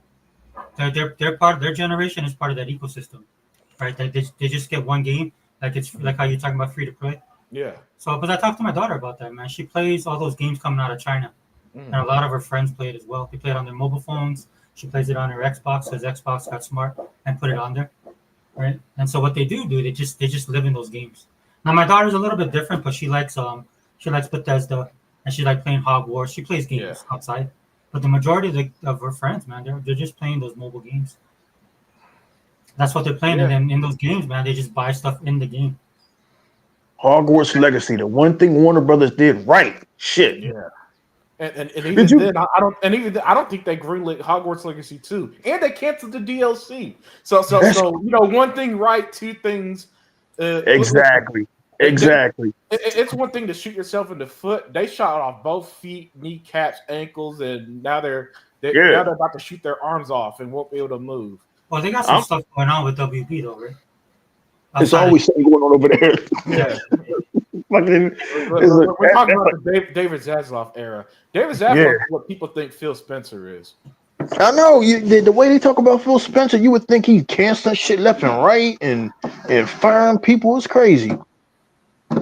But as a Mortal Kombat fan, I'm a little bit scared because Mortal Kombat Legacies will be coming out really in a couple of fucking the end of this month, and we ain't seen not one video. And normally I don't get scared about games releasing, but it is Warner Brothers games, so I'm like, yo, man, what the fuck is going on? Right. Like, but I mean, this collection, if you're a Mortal Kombat fan, this is the collection we asked for years because back in 2012, they released a collection called the Mortal Kombat Arcade Collection, and it never came to the Xbox One. So we've been waiting about a decade for this collection, but this collection isn't just them getting a cash grab, man. This collection is all 4 Mortal Kombats. Means the Sega Genesis version, the Super Nintendo version, all of that shit. Mortal Kombat trilogy that came out on the PlayStation, Mortal Kombat 4 Arcade, Mortal Kombat Special Forces, Mortal Kombat Mythology Sub-Zero. It's videos, it's developer interviews. It's really the collection we waited for forever. So hopefully that shit releases. But Warner Brothers Games, they are really trying to make a comeback after fucking canceling the Wonder Woman game, which I hated them doing that. Oh, God. Yeah, man, it's like, come on. But you know, with David Zaslav in charge, like Unlimited Production said, you know, you gotta always walk on eggshells with Warner Brothers. Shit, you said you don't know what Xbox would do next. I stopped. Listen, I stopped even giving WB the opportunities to surprise me anymore. Yeah, them motherfuckers is wild over there, man. Yeah. God damn. Yeah, I see the brother Hebot finally joined us. Hey, what's up, brother? You there? Can you hear me? Yep, we got you. What's going on, guys? Oh shit, is Ebot. Yeah. What's going on? Hey, I'm about to clock out right now, man. I'm about to head out. Yeah. Yes, I'll be listening to you guys. But as always, man, it's great to hang out with the Exile family. But yeah, you guys have a good weekend, man. All right, Yeah. take care, brother. Same to you, bro. All right, Iraq, Sega forever. All right, bro. He hung in there for about an hour. That's the best we're gonna get out of him, man. You know, this is So people, we still got no games that are not available. That's what's going on. what's that? We still got the rhetoric about no games available. Man, Well, they It's kind of always- shifted to that the Magnus thing. Kind of. Yeah, Magnus fucking stupid. No, the new Xbox console is starting to creep in now into the news feed. He started what? You know, the new console, the rumor of the new console, that's starting to take over a little bit. Yeah, that it actually called and titled Magnets, right? Code Yeah. name. Yeah. That's funny. That's funny. That's how these guys are, dude. You know, I'm talking about how, you know, people like to say there's no fucking game. There's been nothing but game dropping every day. Even on the store. Oh my God, can't even keep up. Let me share That- something with you guys real that's how you quick. can tell. That's how you can tell they don't game, bro. Yeah, for sure, for real. I saw you were playing Sweet Coraline. Yeah, man, that's that game is nice. You know, it like Hebot just said, there's always something dropping in the store. There's always something dropping in Game Pass. So if you're saying there's no games out here, you don't game. No, for sure. For sure. Games on Game Pass and the games that keep dropping in the store is crazy. Hey, look at this, you guys. Look at this. I got this announcement by mail saying that there's sales. Oh yeah, the sales. Yeah. Yeah, the sales. Yeah. Hey, either one of you guys got the fucking you guys got the Joe and Mac remaster, either one of you guys? Joe Mac? Yeah, Joe and Mac, the remaster. No. I Yeah, never you know- heard of it. You know the arcade version of Joe and Mac? You don't remember Joe and Mac, the two cavebands? No. Oh, I think I know what you're talking about. They did a remaster. You guys never ever got it? No. All right, I'm gonna gift it to both of you because it's cheap as fuck. Oh, stop, dude. Oh man, you ain't gotta do that, man. Money tight now, man. You Hey, know what I mean? E-Rock, it's $1.50. You think I'm not gonna damn. gift it? That's why I said I'm gonna gift it to you guys. Yo, It's Xbox be having sales like a motherfucker, don't they? Yeah. And they even got the remaster of the new version of Operation Wolf. And that's $5.99 too. Motherfucker be much. It's no games, and you ain't fucking looking. Shit. They just don't play them like you said. Exactly. They don't fucking play them. Real Exactly. gamers are playing, bro. These motherfuckers ain't playing. No. That's the AAA, forget about it. I did see that one thing, which I think is fucking hilarious, where I think Sony put out a post saying that if that Naughty Dog needs to hit with the new game they're making, the Galactic, whatever. Yeah. They're not going to give him any more chances if it doesn't do well. I guess that Last of Us 2 really flexed there, yeah.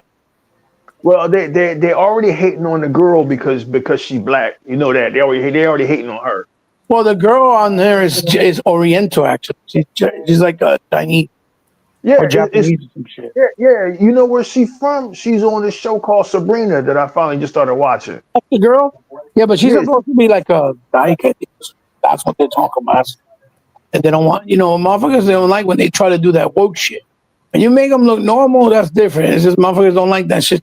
They keep pushing it in the shows and the movies, down people's throat. That's why people keep getting mad. I feel that, but the game might be good. Yeah, that's true. I mean, that's definitely true. They try to pull that shit with South Midnight. I said it. No, actually, South Midnight is not really. It has nothing woke. Nothing woke it was in it. Not woke it was in it at all. No, it's pretty authentic. You know what I mean? There's a black girl living alone with her mom. Something happens, not to ruin it or spoil it, and that incites other turns of events, and she goes on a mission trying to find out her heritage. And it was fucking crazy though, the shit with the grandma.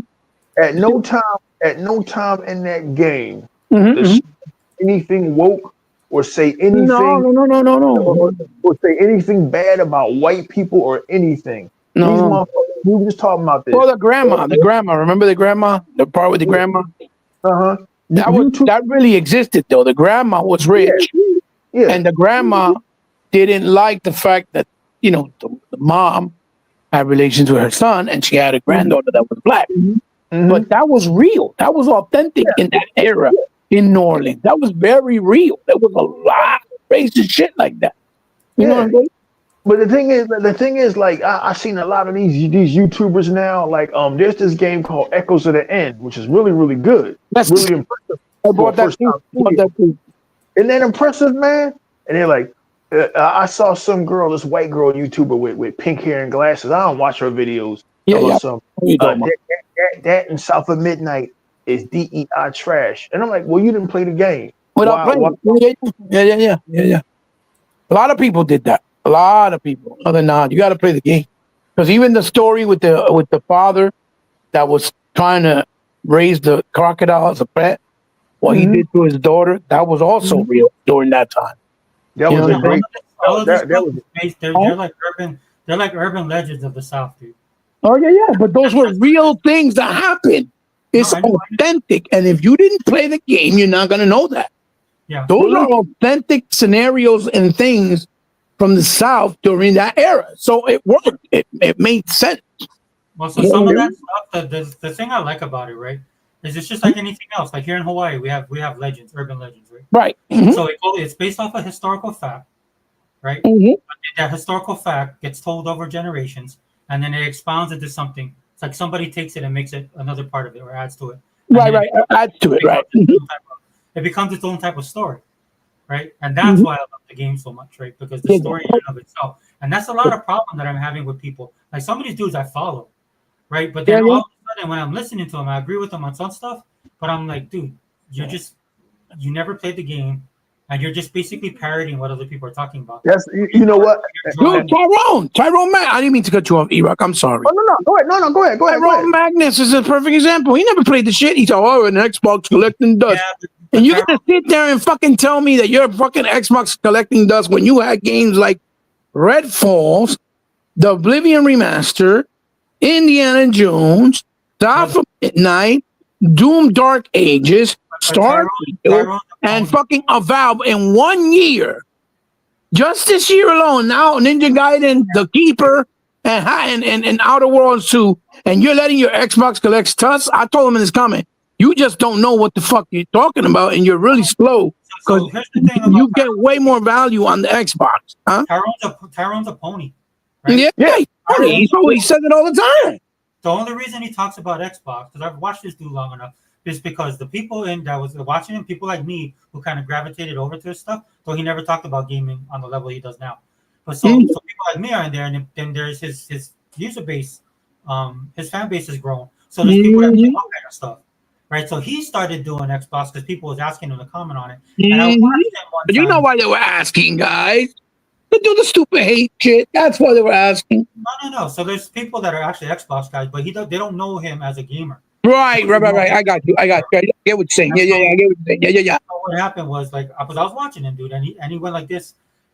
Somebody asked him to respond to react to this one of the showcases, and he kind of begrudgingly did that. And as soon as I saw his face, I was like, "Oh, bro, you're a pony." Yeah. Well, look, E-Rock, my man is playing the playthrough complete of Silk Song Part 2, right? But he's playing it on PlayStation when he should have been playing it on Xbox because it's on Game Pass. You see what I'm saying? Mm-hmm. He went out his way to buy it. I mean, not to say that you can't buy a game. Well, he has money. I'm pretty sure you don't have to worry about that. But he could have played it on Game Pass. That's something he didn't have to prioritize to buy first because there's other bigger games that are more expensive that he might want to buy, right? He could have played it on Game Pass. No. He was playing on PlayStation talking about Game Pass don't give people value or it's too expensive. Dog, you stupid. You don't even know what you're saying. That very same game you're playing right now, you can play it for free on Game Pass because you're not paying not even a penny for each game. Go ahead. So nothing he's saying makes any sense. Yeah, it's just stupid. You could tell he's uninformed. That's the best way to say it. Uninformed. In one sentence, you say Game Pass don't give you any value, but you went out and Or paid. Xbox. He just says You Xbox. you went out and paid $30 or $40 for Silk Song. Exactly. All I'm saying is, before Hebot came in, all we were saying is earlier about these YouTubers. Well, I don't fuck with them at all. I don't follow them, Hebot, except for all the YouTubers like you and Unlimited and Second Forever. Is make it make sense. Make what you saying make sense. And what you saying don't make sense, I'm moving on. I ain't fucking with you. Dude, it's like John Campia. John Campia don't know shit about games. But he's fucking talking about the fucking situation with Xbox. Like, dude, shut the fuck up. Keep talking about movies. Stay in your lane. You don't know shit about fucking games, okay? And just because Marvel games are available on consoles doesn't mean that gives you the right to talk about it because you don't know shit. What you're telling your audience is stupid shit. You get what I'm trying to say? He's telling them misinformation because they don't know shit about Xbox. They're all ponies. Clicks and views. Like I was telling the guys earlier, he's the same guy who last year made a 45-minute video of him and his crew bitching because Indiana Jones wasn't coming to PlayStation at that. Remember that? He had a yes. And he even said, "Oh man, I'm gonna have to buy me an Xbox because I love Indiana Jones." And that's why I said, when you keep exclusive too, it also works with people like him. You get what I'm saying? Like the casuals of that. He said, that's what he said. He's like, I gotta get an Xbox, even though I don't like Xbox because I love Indiana Jones. You know, y'all know what the problem with gaming is, and I'm speaking to the. You still there, Sega Forever? Absolutely. I'm preaching to the choir, and then I want to touch on something else I should have touched on before Unlimited Production left. The problem with gaming and the problem with anything, Star Trek, Doctor Who, the problem with anything is that too many casuals came in. They came in when the Xbox 360 got popular, right? And they gravitate towards anything that's popular, right? Because Unlimited Production and Sega Forever was saying earlier, if you came in, he bought it. Every fandom is fucked up now. You know, Star Wars fans, Xbox fans, PlayStation fans, Star Trek fans, Doctor Who fans, all of these long-running franchises, James Bond fans. The problem, we don't mind new fans coming in. Right. The problem is casuals came in, right, and watered this shit down. Yeah, so these motherfuckers that are making these videos are casuals because the gamers, people like Hebot, you know, people like we don't need to sit here and tell you Hebot's credentials. We know where his credentials is. We buy games over here. I was telling Sega Forever earlier. Me and Unlimited Production bought shit this year we shouldn't have bought. I mean, like fucking Death Stranding. We bought shit we shouldn't have fucking bought, right? You know, Hebot is always buying new games and putting us down. These guys don't game. So for Tyrone Magnus, who I've only seen a few of his videos, for Tyrone Magnus to sit and say your Xbox is collecting dust, then nigga, you don't game. You don't game, motherfucker. Don't get me wrong. I like watching him for certain things because I think he's funny. But the lane of the gaming, he's not about that. And he is a pony. No. What I mean? No. when y'all was talking about the gaming culture, you and Sega Forever in the chat a few last month, I know exactly what y'all was talking about because I'm part of the gaming culture. Right. You know, I left the gaming culture from I'll say about 84 to 93. Mortal Kombat brought me back in. The gaming culture is we went to the arcades, man. Me and Hebot, we played Indiana Jones in the Temple of Doom back when that was an arcade machine. Hell, Hebot and Sega Man probably played the Tron video game back in the day. You know what I mean? So we know if you're part of the gaming culture, you had a Super Nintendo, you had a Sega Genesis, you had a Sega Dreamcast, you might have had a 3DO, or if you had real money, you might have had a fucking Neo Geo. He probably one of the only true gamers I know that didn't own a PlayStation. He was that against these motherfuckers. He said, "Fuck it, I'm not gonna fuck with it." But like the majority of us tried PlayStation. PlayStation 1 was the shit, and PlayStation 2 was the shit. But it has been lesser. It's been diminished. It's been lesser every fucking decade. Whereas Xbox is the reverse. Xbox has gotten better every decade. But like all of this fake hate and all of this manufactured backlash, it's all a bunch of bullshit, bro. It's all bullshit. It's all for clicks and views. And like I said earlier before you showed up, Hebot, if you're still there, I said, listen, if y'all are so hell bent on getting rid of Game Pass, please do go back to paying $80 and $70 for games. We're not going to care over here. Is that Eva? The minute somebody says Xbox has no exclusive or Game Pass has no value, you know automatically where they're coming from. What's the Exactly. Without saying anything else, I was like, oh, never mind. Boop. I know exactly the angle they come from. Exactly. It's one at a time, you know. That's why I don't. I as soon as I see that, I'm like, yo, nah, stop. AGN does that shit all the time. He's a Nintendo motherfucker. He try to act like he's a PC dude, and he always showing his colors, talking shit about Xbox dead. Yeah, Xbox messed them down. Oh yeah, they messed themselves up. Oh, they lied. Like, oh god, here we go. Here we fucking go. Like nobody else in the industry says something and then changes it and doesn't understand. Tony's done it all the time. Because everything in the gaming industry is circumstantial. It has to do with the time. Something happens, like, you know, when COVID hit, it fucked everything up, right? Then once after COVID started, we started getting to that hoop, things started getting a little different. Then things started changing for one side, and then all of a sudden, it changed in another direction. Price hikes, 2 times back to back in the same generation when you never seen that. Because of the, you know, obviously Trump trying to bring these tariffs in so that these motherfuckers will manufacture in America and not in Japan, and not rely on third world countries that keep on ripping us off over and over. And then when we need their help and that we want them to pay, they're like, oh no, we're not going to pay you. Fuck you. That's the whole point of it. So we don't rely on nobody. Fuck y'all. We don't need y'all. You need us. And that's just fact. That's the fact. Yeah. And so, you know, a lot of people don't understand the tariffs. They think, I mean, obviously it's going to be bad at first because it's a shift. It's a change that needs to be done. But once it plays out the way it's supposed to, because it's like a chess game, it's going to get better for all of us here, especially in the States. You know what I mean? Everything's going to be better for us and beneficial long term. And again, not to bring politics. I hope that shit work out for everybody because right about now, I'm not in the market for a new car or a dishwasher. I feel for you, car, but I feel for you, motherfuckers. Devoted for 47. I hope that shit work out. Maybe I would be mad if I was in the market for a new car. Well, I mean, look what they're saying. And again, not to bring politics. I'm just going to give you an example based on what we're talking about. Supposedly, because so much revenue has come in since the tariffs in the last 6 months, he's thinking about issuing out $2,000 to everybody as a tariff refund. Run it, nigga. You know what I'm saying? Run it. To do that, that's gonna benefit.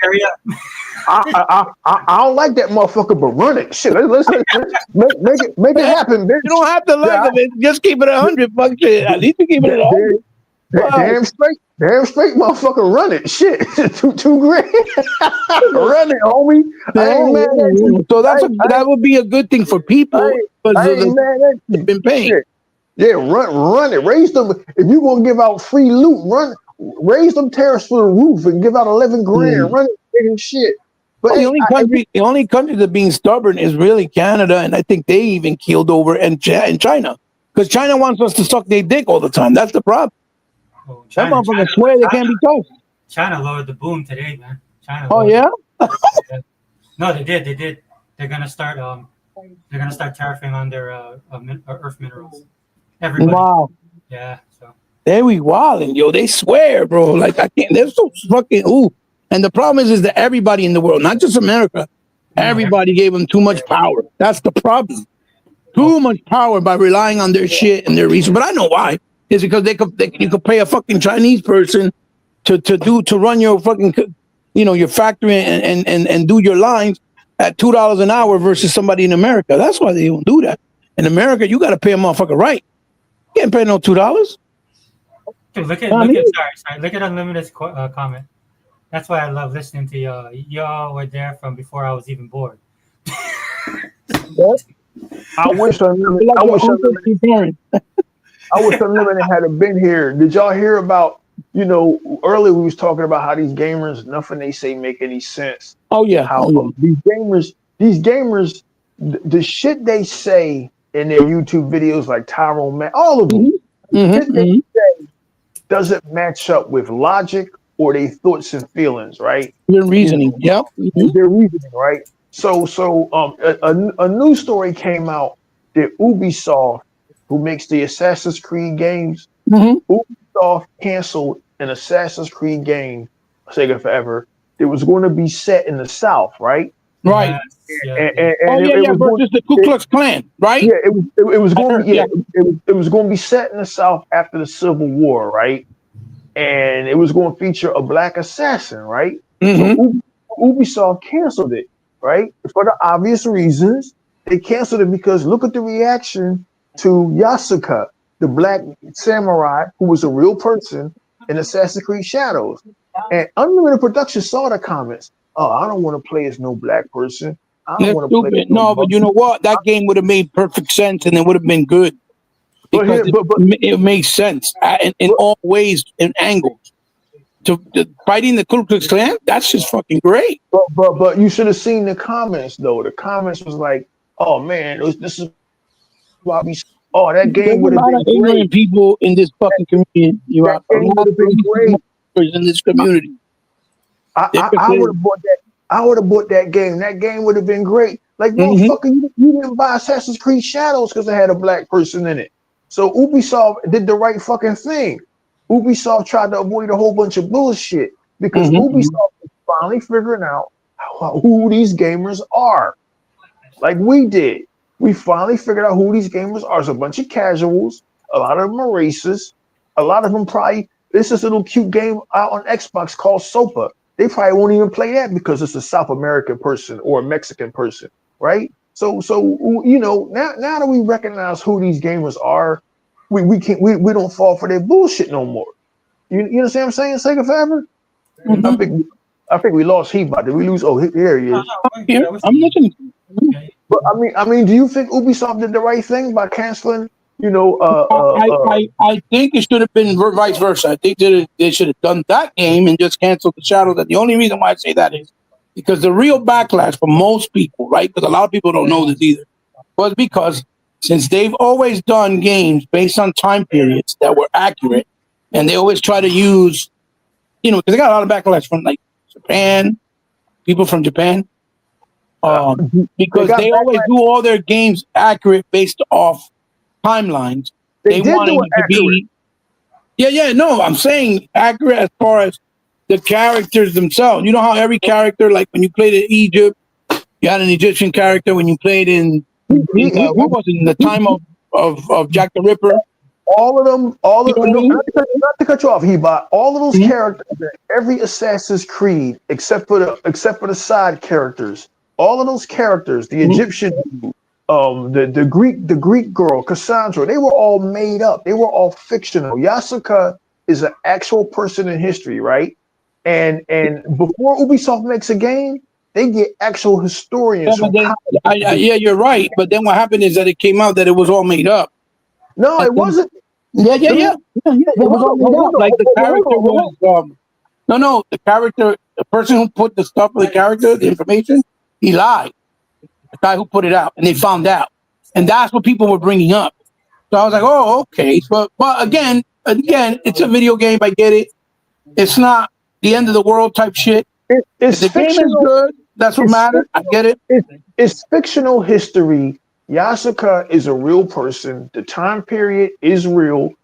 I can vouch for Ubisoft on this because I played a lot of their games. No, right? that's what they do. Absolutely. Ubisoft's games are so good, they were being used in fucking history classes to teach you motherfucking history, right? So what the Japanese got mad about, they was mad because they didn't want you going into temples and destroying temples, which you could do originally. So Ubisoft took that shit the fuck out of the game.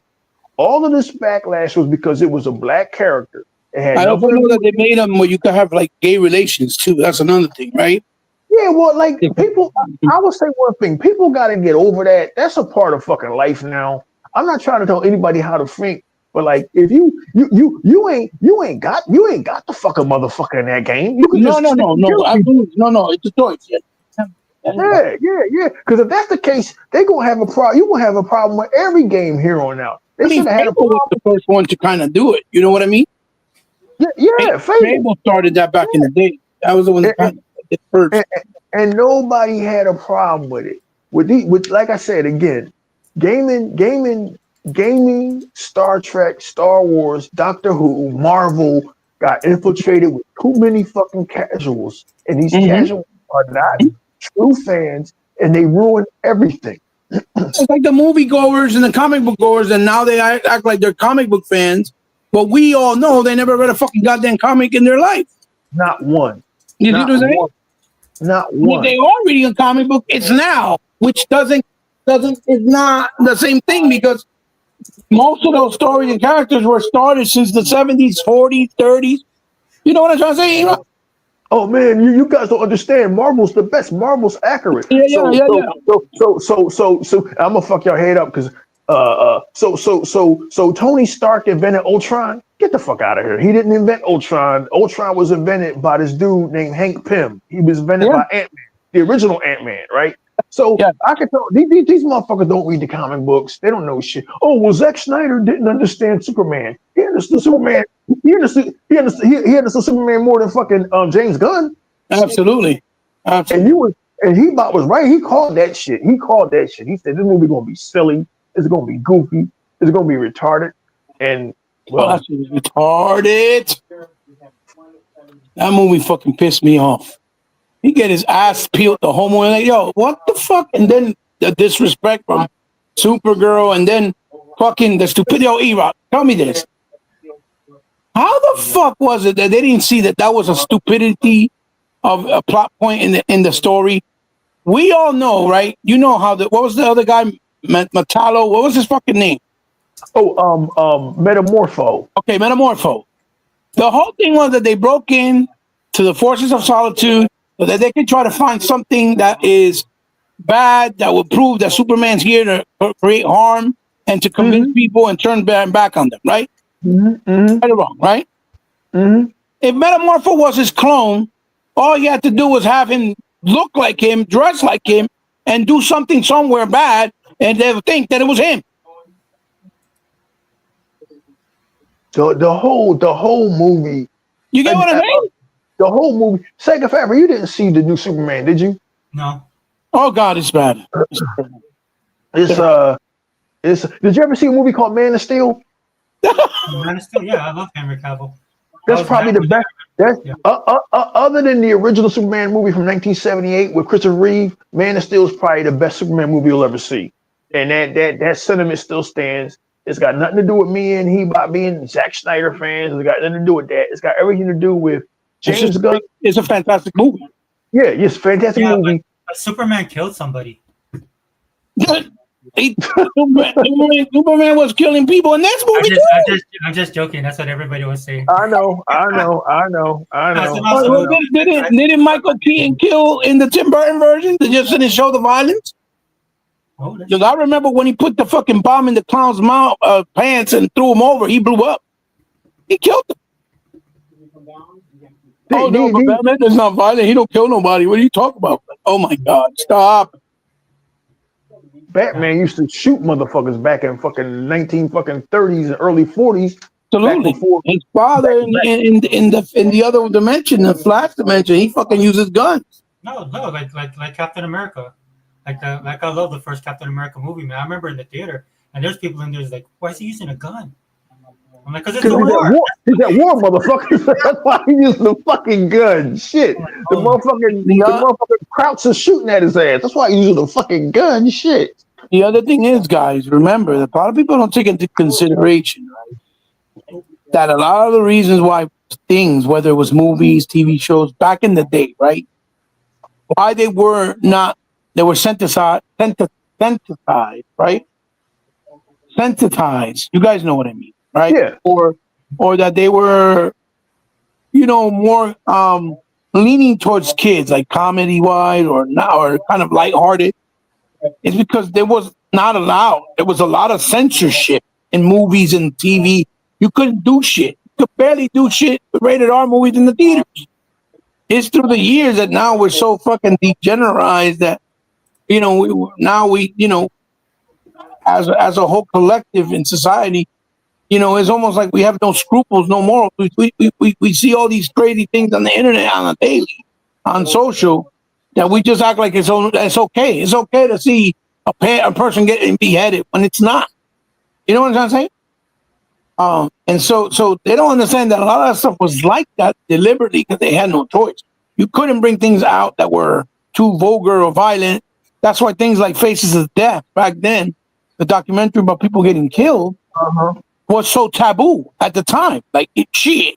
You couldn't get that unless you went underground in Japan and Little China and New York or something to buy the VHS, just like it was with anime, right?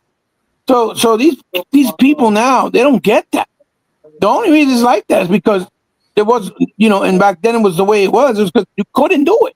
But if they were able to do it back then, I guarantee you, even when we were growing up in the 80s, 70s, right, and 60s, and 90s, you would have seen way more of that violence and that more adult theme for a lot of things, whether it was animation, anime, movies, comic books, because it would have been allowed since then. But now it's when it's okay. It's kind of a normal thing now, and they don't treat it like, oh yeah, you can't do this or you can't do that, and a lot of people don't get that. You get what I'm trying to say?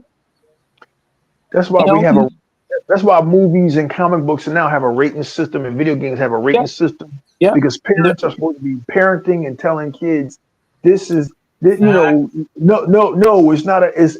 not okay for you to fucking drown the puppy in the bathtub, motherfucker. Absolutely. It's not. Did you guys see the controversy with Netflix, right? What happened with Netflix? Which one? Yeah, so the newest one was that people were canceling Netflix because they had these kid shows that were on there that were bad. yeah, with all the transgender things. Yeah. But the funny thing about that is these shows are old. Yeah, right? yeah. So the people that were coming in there, then they started looking at the parents, right? Because the parents is like, okay, so you're not watching your kids when they watch stuff? You know what I'm saying? Because He-Rock is right, dude. Ultimately, it's the parents' responsibility. Right. It's not Netflix responsibility. Yeah, but I think a lot of parents are so, I don't want to use that word because they're supposed to be adults, but naive to the fact that, it's a cartoon. It means it's not going to have nothing trivial, and they don't pay attention. You get what I'm saying? Well, you say naive, I say lazy. Yeah, that's true too. There are some. I'm pretty sure there's a lot of cases where they're lazy. I do agree. I'm not going to disagree. You're supposed to be their parent, not their friend, and that's the. But I've seen parents. That's what I'm saying. I've seen parents be like, "Oh my God, I didn't think they would put that in no cartoon, so I didn't think nothing of it." And they're really naive like that. Well, it's wild. It's wild. No, for me, they should know better, dude. Yeah. Like the only reason I got into anime was because I knew how anime was back in the day Yes. when I was growing up. So my kids started getting into it, so I started watching anime because I knew how I didn't want to watch anything bad. Shit, I don't know how it was for you, E-Rock, with the anime, because when it started coming over, all I know is that we couldn't get it unless we went to, Little China in New York. Like they would have like these, the video shops, but you would have to go in the back to actually buy them because it was illegal. If they got caught, they got in trouble. The video shops. Yeah, yeah. In the 80s, they gave us little tastes of what Japanese anime was, but it wasn't the real deal. We got little taste of shit back in 1979 with Star Blazers. We got little taste of shit back in 1984 with what the fuck, Voltron, but that wasn't the real deal. We didn't get a real taste of anime. No, the real stuff was like they called Akira. Yeah, and the Fist of the North Star. They made it for American audiences. Go 13, Fist of the North. Yeah. Legend of the Overfiend, fucking, fucking Vampire Hunters, Vampire Hunter D. Vampire Hunter D. Vampire Hunter D, where motherfuckers getting beheaded. Fist of the North Star, where he punches a motherfucker 88 times and his head blow the fuck up. Scroll. Hell yeah. That shit was crazy. Yeah, I know. When they brought a lot of that stuff over, though, it was washed down. Because that's how I experienced it, right? Like Street Fighter, I saw the clean version. Yeah. Somebody had the real version. Yeah, the rated. The unrated version. Yeah. You're right. The whole reason why we have a rating system, people don't understand the rating system in video games and movies and the comics code. The whole reason why we have rating system is to keep kids who aren't ready from reading the fucking Dark Knight Returns, to stop kids from watching Akira or Vampire Hunter D until their parents can explain to them, this is an anime, this is a movie, or explain to kids that, no, I don't want you on the YouTube looking up that dude Nick Berg being beheaded back in 2004. Right. You're supposed to explain to kids that this shit you see on the news, this is real shit here. People getting shot, people getting killed. The war over in Hamas. This is real shit going on over here. For the horrors of the world. Yeah. Mm-hmm. Yeah, you want to explain to them so they have an understanding that the world is a terrible place, but the shit you're watching on TV is manufactured violence and manufactured bullshit. Like all these motherfuckers that always talk this shit about Batman. Batman doesn't kill. They never researched Batman's history and realized that Batman was a much different character the way that his creator Bob Kane envisioned him. He was more of a detective, and detectives use guns. Batman got changed. Batman got changed around 1940 when they introduced a character called Robin. And they introduced Robin at the same time as they introduced this shit called the Comics Code. And the Comics Code said there'll be no more shooting, there'll be no more violence, there'll be no more violence towards. They got rid of all of that shit. So that's when Batman pulled Robin into the room and made a solemn vow and said, we don't use guns and we don't kill. Before that, Batman was shooting motherfuckers left and right. So Tim Burton based his version of Batman on the old Batman, right? And because Batman is open to so many interpretations, you can get the Joel Schumacher Batman and Batman and Robin. You can get Ben Affleck's Batman. Oh, Batman doesn't kill. This ain't that Batman. This Batman lost his fucking he lost his Robin. He lost his Robin, Jason Todd. So after that, this motherfucker went rogue. He went dark. Yeah. He went dark. He really became the fucking Dark Knight. Yeah. He snapped because he felt like he lost his son and failed. Yeah. You know, that Batman made sense. You don't have a war on crime for 20 years and finally come to the epiphany. What's Batman supposed to do? And Batman vs Superman, arrest all of Lex Luthor's goons and take them to jail for them to be out tomorrow? He's like, no, I'm taking you off the fucking board completely. So that's why Tim Burton's Batman. Yeah, that nigga just he was fucking strapping dynamite to clowns, and he drove into Axis Chemicals, dropped some bombs, drove out and killed all the motherfuckers. I'm like, yo, this is dope. This is what's up. You understand what I'm saying? There's room for adult shit like Zack Snyder's Watchmen. I don't know if you've ever seen Watchmen. That's a very adult comic book movie, which is why I always like DC. DC tends to be darker.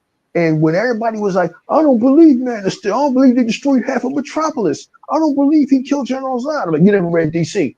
I could tell right, you never read DC. You went, you saw Marvel's The Avengers. That man is playing Gallagher. That's America's ass. You went and saw a Marvel movie, and that's cool. But that was your take of how comic books. Yeah, that's not. Yeah. I was raised on DC. DC was dark back in the 80s with Watchmen and The Dark Knight Returns. DC was always dark. So you'll always tell who can read the comics and who can't.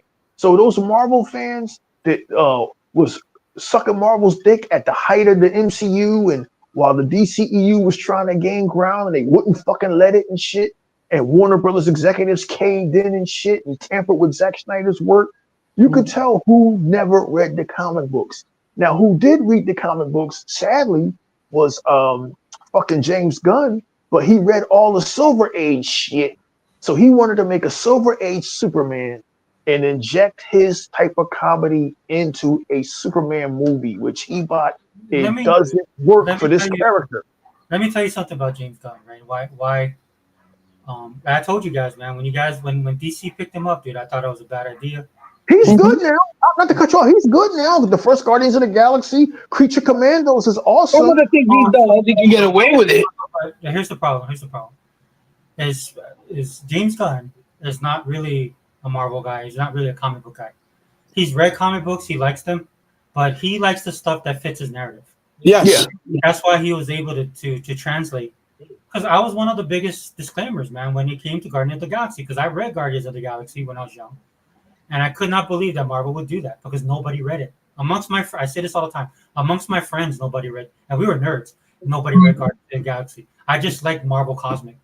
I love Marvel Cosmic, especially the mid to late '60s and '70s stuff, right? That they were doing. Jim Starlin, the whole shebang, right? And so that's kind of what James Gunn likes, and that's what he was able to bring in the Guardians of the Galaxy movie, and it worked. It worked so well that it actually Marvel's cinematic universe actually used it as the blueprint for the rest of their movies moving forward. Yeah. With that being said, I never would have given him Superman because he's not made to do a Superman character. He's made to do these quirky. I think that since day one, forever. You can ask Ewok. Me and Ewok had kind of a little bit back and forth disagreement about it. I was like, "Watch Ewok." You know, remember what I said? Yeah, you did. You was right. Yeah. Yeah, he's just not built that way. Right, and it blew my mind that they wanted him to be the face of DC Universe. How can you be the face of DC when you don't understand the characters? And the thing that pissed me off about all of these fucking commenters and all these Zack Snyder haters. Oh, Zack Snyder didn't understand the characters. He understood the character perfectly. You know what he could have done? That would have been beautiful. Ewok, not to cut you off. I just want to because it came to my head. He could have probably done something like Falcon and the dog, or Space Ghost. He could have done something like that, and it would have worked. Yeah, you know what I mean? Yeah. Like Wacky Racers, something like that. It will work because it fits in his wheelhouse, the way he is, his style. You know what I mean? But Superman, no. I mean, I don't know why you would do that, given that you already have a fan base that's upset, divided. Right. Mm-hmm. Look, and Marvel's no better. Marvel is just like they don't listen to their fans. So the DC fan base, Marvel just goes full speed ahead, no matter what we say. I mean that's how they are too. So I mean we're all screwed. This shit turned into a fucking. What happened was the MCU and Star Wars turned into a business for fucking Disney. It became a fucking cash cow, right? Yeah. And whether you want to respect them or not, I do respect the fact that the MCU and Disney will not reboot, which is what they should have rebooted or stopped after fucking Avengers Endgame. I respect their tenacity. It's just these movies are fucking terrible, and I've always said that these movies are fucking garbage because ever since Avengers, with the exception of the Russo brothers, every director of Marvel movies has been trying to make a Josh Whedon movie. That's what they've been doing. Right. It's the same humor. It's the same shit over and over again. And the only ones who tried to be different was the Russo brothers with Captain America, the Winter Soldier. He's the only one that said, no, I'm not doing that. I'm not making my movie silly. That dude, Taika Waititi, he went too far. He turned Thor into a joke. What they did to the Incredible Hulk is egregious. The Hulk's supposed to Oh, be yeah. bad. So Hulk this is what you gotta worry about, Rob. Because the problem that Taika has is the same. I love Taika Waititi outside of Marvel. I could stomach Ragnarok, right? Because that was like his one shot to me. But the problem that you're gonna look for James Gunn is exactly like Taika, and is they have the ego, and they like to take creative freedom and express themselves through their art, which they're good at, right? They do great movies when they do that. There's a lot of movies I love that he does. What they shouldn't be doing is Superman. What they shouldn't be doing is a character like Thor. Right. That's the problem. And They gotta do characters that fit their style aesthetically. like for Marvel, what Kevin Feige wanted to do is they already had the box office, right? They already got the respect they wanted as far as getting off all the hate. They already had the critics and the fucking bloggers kissing their fucking ass. But what they wanted was the movie, the industry who hates them. The movie industry hates them. It's just like some of these Xbox guys.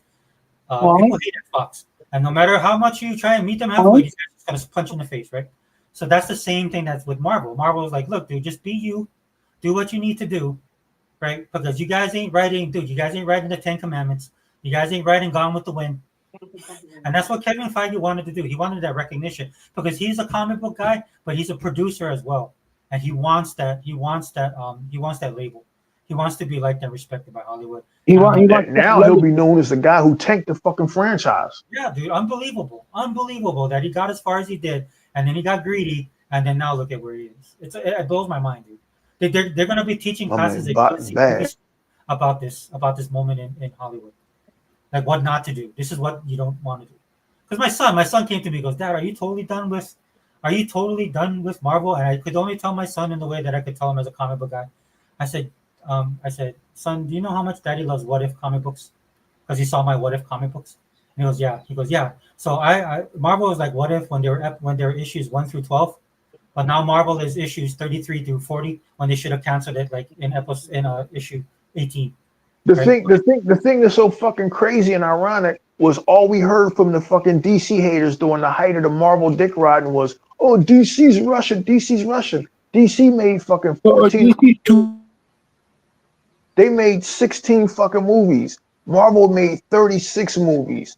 Only eight of them are any good. Oh, they would say shit like, "Oh, DC's too fucking adult. They don't know how to treat characters or comic book characters that know how to be fun." I was like, "No, the fuck is not. You don't even know what you're talking about." Well, that's why I didn't. That's what got me mad about WB, right? Because I'm looking at WB. I'm like, dude, don't do what Marvel does. Marvel's already doing it. Just be you. Do something else. Do yourself. And so my favorite DC movie to this day is still Wonder Woman. Wonder Woman's fucking awesome. Wonder Woman, right? And because to me, it's like when I watched that movie, I like they hit on every point of Wonder Woman's supposed to be as a character. Right? They touched on every little thing, good pacing, good story arc. I know some people didn't like the villain at the end, but I get it, dude, because I actually like the Ares storyline back in the day when was doing Wonder Woman. Please be careful.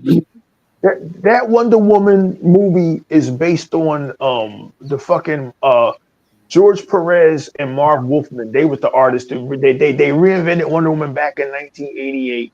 But see, these motherfuckers don't know that because they don't read the comic books. They don't read the comic books, so they don't know. All they know, listen. Here's what we're dealing with. Here's what we're dealing with. Okay, when Zack Snyder released Justice League, the Zack Snyder version of Justice League, which is an amazing movie. There's a comedian, a stupid, what the fuck is her name? That black chick that was in that terrible fucking Ghostbusters movie, right? I forget her fucking name, right? Oh, you're talking about the chubby one that's supposed to be like the Dan Aykroyd character of the girl? Leslie Jones. Leslie Jones. So Leslie Jones saw Darkseid and was like, oh, who's that? Thanos' brother? And I was like, this bitch don't read comic books. Right. She don't know that Darkseid is before Thanos. Right. She don't know that all the motherfuckers was created by Jack Kirby. She don't know shit, right? And that's what you're dealing with. You're dealing with a bunch of casuals, man, who don't read the comic books, who don't know that Superman is supposed to be heroic and stoic. He's not supposed to be sitting around saying, but I'm here to help people, but people were going to die. Superman doesn't tell you he's just trying to explain stuff to people like, but I didn't deserve that. Because I said the truth. Like when he was talking to Lois Lane in the interview, Mm-hmm. like Superman's not gonna baby cry like that or bitch like that. He's not gonna do that. No. He's stoic. Mm-hmm. You guys want to know Anyway. what I told my daughter? Because she went and watched the Superman. And she was telling me what happened, and Mhm. she was explaining Superman to me, and I couldn't help myself. I said, "Oh my gosh, he sounds like an anime Superman." Because if you watch a lot of anime, right, a lot of Yeah. their Mm-hmm. a lot of their main characters are like that. I told Hebot them in the last podcast, I don't ever want to hear shit about Batman or Superman ever again. Right. Because all we heard about was how they introduced too many characters. Mhm. Oh, they introduced Doomsday too soon. In this Superman movie, well, you ain't gonna see it, so I can spoil it for you. These motherfuckers literally fight a kaiju, a giant monster. These Yeah. motherfuckers, this nigga, it's not David Cornsweat's fault. This nigga literally saves a No, squirrel. I think he tried to do the best he could with the role. You could tell. But E-Rock, if you look at, I think it's the behind the scenes, right? Hornswoggle says the story where he's telling Gunn because he went to school of arts. Yeah. This guy's classically trained or some shit. Right. So he told Gunn, that's not going to work. That's not right. And then Gunn convinced him, like, no, this is going to work because here's why. And he said, okay, whatever. But he disagreed with him the entire time. He said he didn't want to do it like that. But he did it because he said it will work based on what he was trying to say to him. That's probably why they didn't go with Cavill, man. Because Cavill would have told him straight up. Oh, hell yeah. Yeah, Henry don't play around, dude. He's real. But the guy was good in the new Twisters, the so-called quote-unquote sequel. He was in Twister. He was in I seen a few movies he was in, man. He's good. It's just the material. It's just that's just not Superman. No. And they off to a bad start. They only got 600 million, which I know only 600 million. They made way less than Man of Steel. They lost $100 million, E-Rock. Marketing alone. Yeah. Man, just come back in. I'm glad you came back in instead of having to just like yeah. Oh, you knew he was gonna come back in as soon as we started talking about comic book. You knew that was So I don't know how you start off a franchise like that, but my take on everything is that to these dumb motherfuckers out here, the DCEU failed. No, the DCEU didn't fail. It's the sixth. I did my research. It's the sixth highest grossing superhero or movie franchise in films, period. It made a ton of money. The problem was Zack Snyder and the DCEU didn't fail. Warner Brothers failed them. Warner Brothers, hold on, let me, because I forget my thought. Yeah. Warner Brothers was the first superhero franchise to make $1 billion. It was called The Dark Knight. Y'all can research this, right? But what happened was the Avengers came out and fucked their heads up back in 2012, right? It fucked their heads up. So ever since then, Warner Brothers been chasing that $1 billion. They've been chasing this. And when they finally caught up with Aquaman made $1 billion. It was never enough for them. Wonder Woman, 790 million, wasn't enough. Batman vs Superman was 898, I think was right. 890 million. It was never enough for these motherfuckers, right? It was never enough for these motherfuckers, right? Then they released made $1 billion. Joker. That's right. Joker made $1 billion. Never enough for these motherfuckers, right? So now they got this guy, Peter Safran. He's the guy that's in charge now in James Gunn. His name is Peter Safran and James Gunn. Peter Safran was the dude that executed this motherfucking hostile takeover because it was so funny to me how Warner Brothers just ousted. He about to remember this name, Walter Hamada. He was the last guy in charge. He was the guy that was in charge of giving Warner Brothers the Conjuring franchise. Now you know how much money that shit made for Warner Brothers, and they got rid of him. So it turns out that Warner Brothers was always they were not the company that gave us Harry Potter and the Lord of the Rings, right? Warner Brothers didn't give us Lord of the Rings. They own New Line Cinema. So Warner Brothers gave you Lord of the Rings, right? That's not the same company anymore. Warner Brothers since 2013 has been dysfunctional because you had these incredible characters, these gods played by perfectly cast Gal Gadot, perfectly cast Ben Affleck, and perfectly cast Henry Cavill, who motherfuckers love this dude because he's a gamer and he's a nerd. And they love this guy. And he likes comics. And you got rid of him because you didn't want to pay their salaries. And Peter Safran and saw a bill of goods. And now here we are, 2025. Superman only made $601 million. So you could forget there being a Supergirl movie. I don't care what the fuck they tell you. You could forget about anything else because right now, somewhere, David Zaslav and them is saying, do we invest another 400 million to only get back? This guy's a bean counter. He's an accountant. But it looks like he just came there to fucking gut Warner Brothers and sell that shit. But no, they hired him because they thought he was going to be able to bring the same magic he did for Marvel to them. Because all Warner Brothers was trying to do was catch up to the same structure of Marvel. And they were on the right path doing what they were doing. They had an identity and they were doing it right. DC did what people want Xbox to do and be PlayStation 2.0 and found out you can't do that, man. They were perfectly fine doing their own thing. Like Igros said, a bunch of great movies made their money, built a universe, had a bunch of listen, people not only loved Henry Cavill, they loved Aquaman. That was an awesome movie. Yeah, and he's one of them really beloved actors too, right? That people gravitate toward. Got that natural charisma and all that stuff. Yeah, Unlimited Production. Not to cut you off. Do you know how hard it is? Because I follow Hollywood and I follow movies. Do you know how hard it is to find fucking perfectly cast actors? It's hard. Like Paramount Pictures. I was totally against them recasting Captain Kirk and Mr. Spock, but Chris Pine and the motherfuckers over-delivered. And they've been lunching on Star Trek now for 10 years. Movie that people hate on, and I think that the Star Trek that J.J. Abrams did, I think they were fucking fantastic. Hell and people, yeah. no, I don't like that. I was like, what are you fucking retarded? Those movies are fucking great. They're too much like action movies. That's what the fuck Star Trek needed. Yeah, that's what the fuck Star Trek needed. I mean, the first time they felt on the same level of Star Wars, even though it was before Star Wars.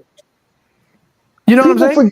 People forget that it was Paramount themselves who canceled Star Trek after the last movie with Picard and them didn't do too good, and they got tired of making all the TV series weren't doing good, and Paramount themselves in 2005 pulled the plug on Star Trek.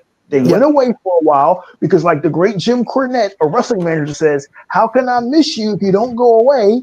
Star Trek went away, came back in 2000. Yeah, how can I miss you if you won't go the fuck away? Star Trek, Marvel, how can we miss you if you won't go away? Star Trek went away for a couple of years, came back, and J.J. Abrams said, "I'm not rebooting Star Trek. This Star Trek takes place in an alternate universe, so I'm not fucking with your timeline. You can have your Captain Kirk and your Picard and all of that shit, Voyager. What we're doing is Spock accidentally creates an alternate timeline." And I said, "God damn it, that's fucking brilliant. That's goddamn brilliant." And that's how you do it. Yes, you honor canon, which Tron Ares didn't do. You honor canon and you keep it fucking moving. That's why you don't paint yourself in a corner. Yeah, for sure. Good. But DC, Zack Snyder didn't fail fucking the Warner Brothers. Y'all failed us. Y'all failed us because y'all wanted that Kevin Feige success, and you were never going to get it. They wanted they wanted the like Xbox fans who desperately wanted the Game of the Year awards and all that. Yes. And as Ebox said, the perception. That's what they wanted. That perception. Yeah. Right. Oh, that's excellent. Yeah, man. They wanted the recognition because like Eric said, the movies made money. Man, they were not a bunch of financial flops or nothing, but they weren't as beloved as Disney. And I don't know how they didn't realize. We're talking. Let's be real, Unlimited, because you keep it real, okay? And the one thing that we've always admired about you is that even though you're younger, you think like an adult with logic and sense, right? Yeah. The reason the people that were hating on the DC movies, were the Marvel fucking guys.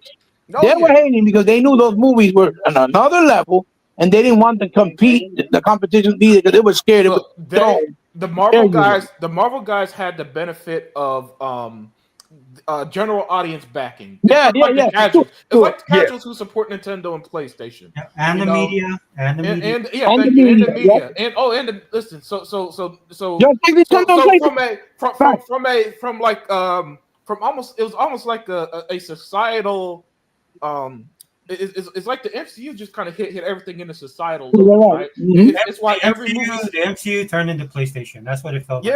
Yeah. That was hard for me because I'm an MCU guy, but you couldn't have conversations with these people. Yeah, exactly. And it was to the point that they treated the movies as if it was canonical and not the comics that they were based off of. Yes, And it reached this point where people, the general audience, do not give a fuck that that Iron Man had his best story is Demon in the Bottle. His when he battled alcoholism. Right? And that's the They don't give a fuck about that. Remember the black dude took over for a while being Iron Man? Yeah. Brody took over. Yeah. They don't give a I fuck hope in about the comic book though. Yeah, Yeah, exactly. Well, exactly. Sega Forever. They don't care about none of those. They didn't want any of those adapted. They made excuses for Iron Man 3, a horrible movie. Oh my God. Plot twist with the fucking the Mandarin is such a great villain for it is Iron Man's top villain, right? Mm-hmm. And you know what made it worse? You know what made insult to injury with that? That the actor that they picked to play the Mandarin is a fantastic Ben actor. Kingsley, right? Ben Kingsley. Yeah, He's great a actor. Yeah. fantastic actor. He would have played the Mandarin perfect, even in the real version Yup. of him. But to make it seem like to make him be like, he's just an actor playing it off. Like what? Yeah. You know Like, why what- they did that? Do you guys know why they did that, right? Go ahead. China. Yeah. China. Yeah, They tried to drum up the whole yellow scare thing for it. Yeah. But at the end of the day, that they wanted to be in the Chinese market, and China wouldn't let that fly. Oh wow. 100%. That's what they did. Mm-hmm. Because the That's why I'm Mandarin. telling you, man. These people are Disney is freaking. Look, dude, I'm a Disney fan, but I'm just too old school. But Disney, dude, they are diabolical with this crap, bro. Yeah. Oh yeah. And by the way, a little fun fact: the company that people love to hate before were the ones that started the rating system, which was Sega. It's because of Sega that the gaming industry has the fucking rating system. Yeah. For those who don't know. Yeah, he's absolutely right. But yeah, man. But like I was saying about the movies, man. The MCU at its peak, it was like this almost societal thing. A zeitgeist. It was crazy. Yeah, a zeitgeist. Thank you. That's the word I was looking for. Right. Where and then it was the hot thing. It was overly praised. It was to the point where people like me, I'd be called a hater just for being critical of Iron Man 3. Right. And now I'm proven right a decade later. Right, but at the time, I argue with people like, no, man, that movie didn't make sense. How's Iron Man going to quit being Iron Man and then be Iron Man in the next movie? Thank you. And no, and everybody just ate it up, no question asked. Meanwhile, they pretended to not understand a single thing about Batman versus Superman. I can tell you where the shift happened with Marvel. Okay, since I was ground floor on that bad boy. Mm-hmm. So what it was when Avengers, because Marvel was getting a lot of hate. Like for me personally, when they first came out with the Iron Man, outside of the trailer, everybody was hyped about it. But they weren't with Disney. What ended up happening was they did a couple other movies that were kind of like people were still like, okay, it's like around 70, 80. Yeah. And then what ended up happening was they had Avengers, and it was huge. And it was huge the same way that Fortnite blows up, the same way that COD blows up. Right? All those Xbox guys know if we wouldn't have shooters if it wasn't for Halo. Mm-hmm. But it doesn't matter because COD came around and nobody remembers anything before COD. Right, that's just the reality of it. So that's what happened with the MCU. Avengers hit, right? So that placated the normies, right? Because that's the first time I live in Hawaii, man. Nobody goes to the movies at this time. That's the first time I saw a line that stretched around the block that everybody went to go watch this movie. I mean, it happened with Black Panther. Yeah. It was an event. I saw Avengers twice. I tried to get my girlfriend to go again. She didn't want to, but I saw Avengers twice, man. I was there for that shit. Us DC fans supported the MCU until the fucking fans got obnoxious. Right. And then a year later, when Man of Steel came out, all of a sudden everybody's the biggest Marvel They fan. didn't let us have our fun. So, yeah, DC Then let them have fun. Yeah, Okay, DC just sucks. like Xbox. Man of Steel Just is, like Xbox, brother. Yeah, Man of Steel is too dark. Mhm. How can Superman let a city die? Even though again, all cognitive reason went out the window because for some reason Superman literally has his first battle against first battle. big energy, and his first enemy is someone as powerful as him, but with military experience. And he's Mhm. supposed to, not a single soul supposed to die ever. Yeah. It's just like Unlimited, it turned, yeah. unlimited. Not against the Chitauri, where nobody even gets a paper cut in that movie. Yeah. These motherfuckers was hell bent on destroying the planet, and we're going to do it. And this motherfucker has to stop him in his first mission. Exactly. He told them, I wasn't going to reason with you. I'm going to kill these people. Yeah, exactly. Yeah. Like the movie couldn't have been more clear without beating you over it, right? But it was still pretty obvious what the things and everything were, right? There's no scene in Avengers like one of my favorite scenes of Man of Steel where the engine is destroying Metropolis, and you got Perry White holding Jenny's hand, and they think they're about to die, and how intense that is. Like for a minute there, I believe they're going to die. That's how great that scene was. You know what I'm saying? Those DC movies had a lot of emotional depth to them. Man of Steel. You could see Superman wrestling.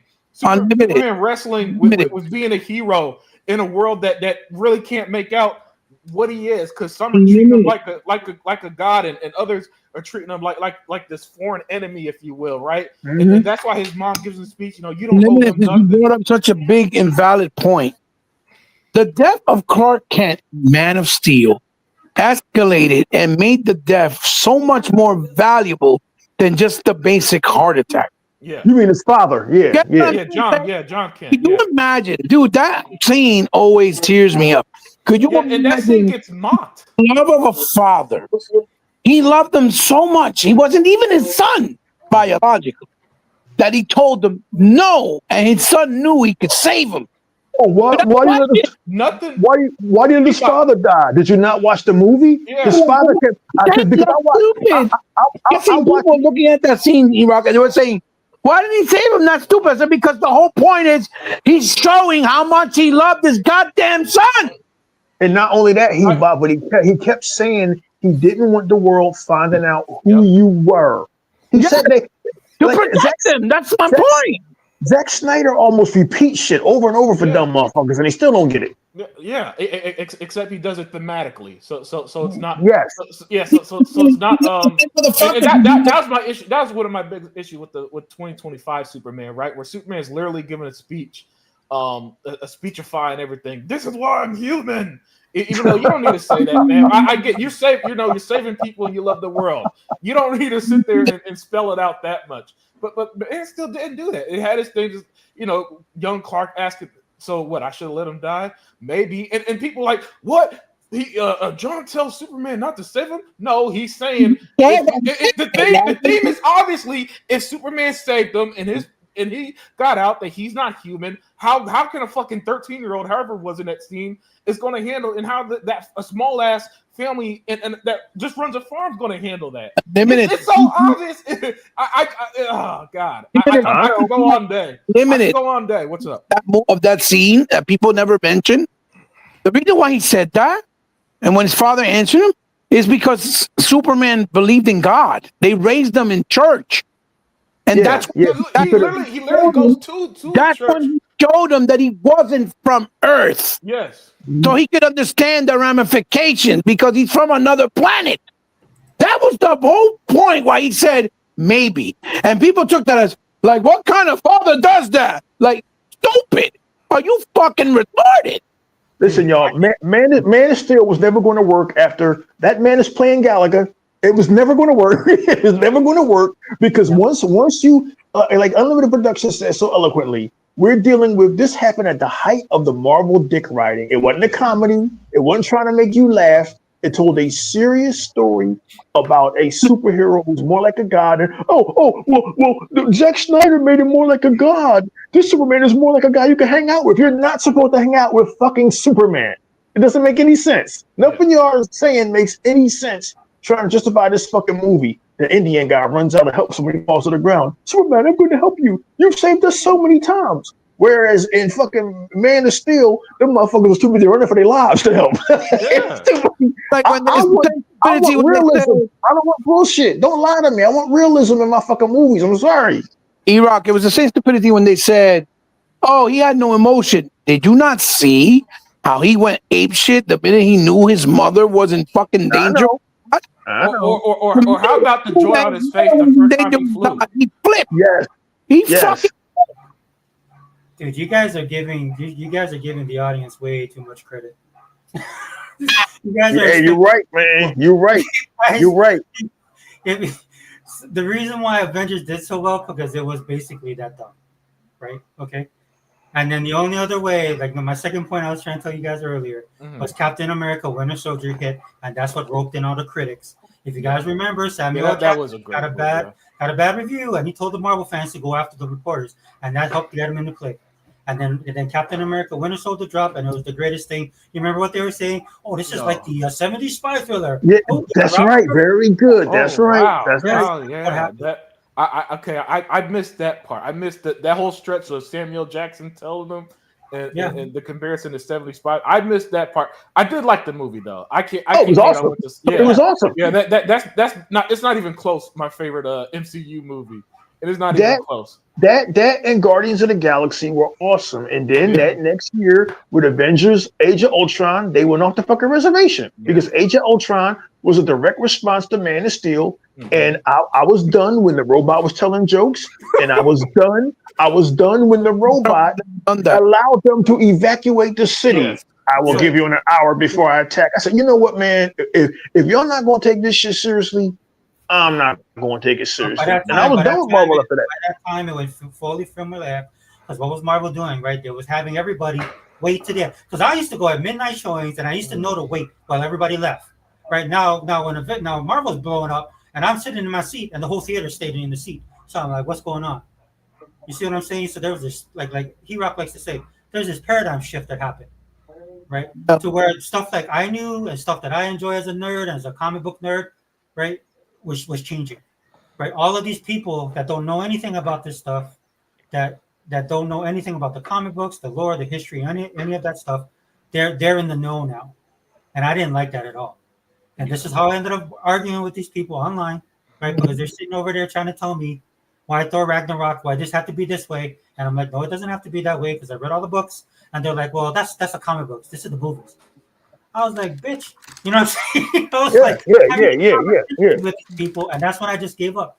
And what I had to do was shift my mode, put on my parent hat, and go and enjoy it with my kids. Right. Watch the movie. That's all I did. That's all I did. I go watch Man of Steel. I watch Batman versus Superman. Sitting there watching this movie and going, damn, this is a great movie. And nobody's going to like it. Nobody's going to like it because it doesn't have Marvel. It doesn't have the Marvel logo on the front of the movie. And no jokes are cracked for like a whole hour. Yeah. So, or in fact, I think at all because there's nothing to joke about. No. Listen, because the joke where Batman saved Martha Kent and she's like, "You're one of his friends." That got a good. Oh laugh yeah, my bad. That got a good laugh from the audience. The joke that didn't feel forced. You get what I'm trying to say? Yeah. The joke. I got tingles with Batman. You remember when he was on the staircase and the lightning flashed in the background? I was like, Dark Knight. Yeah. Everybody's just sitting there, and I'm like, oh. This is a dark movie about two damaged men and a hero who is doubting himself because the people made him doubt himself on a collision course, and it was so DC. I loved every fucking second of it, but again, it didn't have jokes, it didn't have humor, but that's all water under the bridge. You know what the real crime is? The real crime now, I come to realize, is 2011 Green Lantern with Ryan Reynolds, which was not a bad movie. I enjoyed it. Thank you. Everything is CGI. How the fuck can you do Green Lantern without CGI? Exactly. Fucking Green Lantern was awesome because I have the original edition and I got the special edition. The dude that played Sinestro, Mark Strong, he was fucking awesome. And they were setting up something banging, right? So all we heard was well, Green Lantern suit's made of energy. It's made out of energy in the fucking comic books. Yeah. Yeah. Green Lantern, Green Lantern, all that CGI, he makes things out of his ring. And so does Guy Gardner in the new Superman. So Yeah. keep that same energy. That's all I'm saying. There's no other way to do the Green Lantern Corps without CGI. Okay, they're the most powerful motherfuckers in the galaxy. Period. Like, yeah, I'm just so done with these casuals who don't read the comic books, because like the Green Lantern Corps is some of the most powerful motherfuckers in the galaxy, other than Superman. Just one of them motherfuckers. As long as your will is strong, you can make anything and do anything. That's what the fucking movie was about. And I like Ryan Reynolds, but I don't appreciate him shitting on his past, because if it wasn't for Green Lantern, motherfucker, nobody would have ever knew who you was. Because before that, he was Van Wilder or some shit. Yeah. Like nobody knew who the Dude, I bet you Kevin Feige put that Green in. Lantern movie, put him on the fucking map, and like all they do is shit on it. And I'm tired of it, because to me, it's a great movie. I own all them shits. Dude. It's a very, especially the director's cut. It's like Daredevil. The director's cut of Daredevil is really good too. Oh yeah, I thought Daredevil was good, and people didn't like it. I'm like, fuck no, that's a good movie. Daredevil was banned. Now, Elektra was a little bit weak, but Daredevil, especially the director's cut, I'll say it again. Yeah. It was really good. You know what I mean? Well, And like with the new Superman, one thing that bothered me the most, I liked Mr. Terrific, but I cannot stand, why is it that every time it's a black superhero, right? Why is it that they always gotta make him be like he's ghettofied? Yeah, I understand what you're saying. He's a fucking genius. Why couldn't they make him sophisticated? Why he has to act ghetto for? I can't stand that. And again, show some respect to goddamn. Like, I don't know how long this guy has been Superman, but should you be mouthing off to the most powerful motherfucker? For 3 years. Yeah. Should you be mouthing off to a motherfucker who could rip your head off? Because in Zack Snyder's universe, motherfuckers watch their tone with him. This is where my DC superfan kick in, because I've actually read Mr. Terrific comments, and he about is right. See, Mr. Terrific is extremely smart, and as a result, the way he communicates, like, sometimes smart people could almost come off as talking down to you, right? Yeah. So he is like that, but like condescending, condescending in a way. In the comics, he's never been written sounding like a 1970s blaxploitation. Like Shaft. Yeah, he sounded like he was Shaft. Yeah. I'm like, what the fuck? Yeah, what? Like, I'm gonna get you, sucker type shit. For me, that's just a stereotype. This is a black. That doesn't mean he has to be ghettofied. I like how I don't know if a lot of y'all, I know Unlimited did. I like how in the cartoon Justice League Unlimited, which is awesome. Yeah. Oh yeah. If they call Superman Big Blue or the Big Blue Boy Scout, and that's it, they understand who the fuck he is. He is the fucking blueprint for the rest. Even fucking Batman shows Superman respect. Absolutely. He's trying to kill him, he showed that motherfucker respect. Absolutely. Like, this dude is so disrespected in that fucking movie. It's like I sat through it. I enjoyed some of it. I enjoyed it for what it was, but I came away with only one thing: that James Gunn did not handle this character with the respect or the grandeur he deserves. Especially if you've seen Richard Donner's shit or Zack Snyder's shit, the Superman deserved to be treated with somebody that had a little bit more respect for the guy. It's almost like James Gunn has a disdain for the fucking character. Maybe that's just like he did it to piss the fucking DC fans off. I think it's more so his style is just too contradictory, and he's one of the directors who can't help himself. Sega Forever mentioned Taiki, I forgot his first name. Taika Waititi. Thank you. And he's another director who can't help himself. Where they got to get their shit in, man. And for James Gunn, it's all the stupid ass jokes. It's the the emotional scenes that's broken up with something stupid, like they literally stole the Avengers scene with Crypto at the end. Which I mean, James Gunn. Have you ever seen the movie? And I didn't mean to cut you off, brother. But have you ever seen the movie with Woody Harrelson called Defender? No, I haven't. No. That was him. I highly recommend that all of you who haven't seen it watch it. It's a fantastic movie, but it works because of the way the movie is. It's about regular 9 to 5 people working that want to become heroes, kind of like Kick-Ass in a way. And Woody Harrelson is like, I believe, is the main character, the main villain, or the main hero. But it works, and it shows the realistic part of if you were a hero, what the dangers are. Just like Kick-Ass, but in his own version, but it's a good movie. It's actually really good. Like he's done good things. Like Slither was really good, right? Not as comedic as Kick-Ass. Yeah. No, if you ever seen Slither, that was really good. He also was the one who wrote Lollipop Chainsaw, the video game. He did good with that, but you know, he does a lot of good shit. But like Unlimited Production said, he's right. He's like Taika Waititi and James Gunn, especially if you watch Creature Commandos, which is awesome. Yeah, and that's what it is. But he's got to get his shit in. He's like a couple of wrestlers who, all right, listen, man, we got to get our shit in. We got to get our 20 spots in. But what about the story? No, fuck the story, man. We got to get our shit in. That's who James Gunn is, and I see that now. I'm not saying that's bad. I'm saying you guys watch Guardians of the Galaxy. It works. Yeah. Guardians of the Galaxy was the shit. It works. Okay, Guarded. All you have to look is just look at Star-Lord. That's the kind of leading man that he writes. Yeah. This is why I was saying they picked him to be the WB. I thought they picked him to do a movie because he did Suicide Squad. I thought, okay, that fits him, right? Because Suicide Squad is like my favorite DC. I read Suicide Squad, right? Yeah. So it works for him, right? The problem with him is he cannot write heroic characters, right? And so what happens if you give him a heroic character, he'll just turn it into a character that he likes or that he identifies with, or a character that he understands and he can write. That's the problem with Taika. That's the problem with James Gunn. They can't go outside of themselves because that's not how they are, right? You wouldn't. That's why it blew my mind when he was going to do Superman. I thought was he's going to be a producer like Kevin and find somebody. Like how Kevin found the brothers. What's his name? Russo brothers. The Russo brothers. Like how he found the Russo brothers because they saved his ass, right? And they're the ones that came up with all that stuff. That's what I thought James Gunn was going to do. But then no, they gave him the reins to do Superman.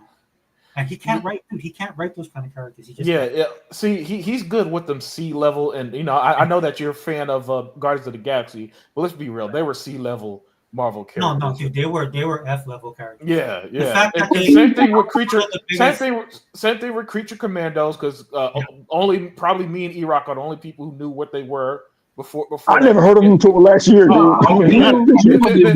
only I'm a big enough nerd to know what the fuck they were, right? And since they're not well known, you could do the wacky stuff with them. You could do like James Gunn could do the James Gunn stuff because they're not really like who the fuck? Dude, that's not even the original Guardians of the Galaxy. No. That's not even the original team. Yeah, exactly.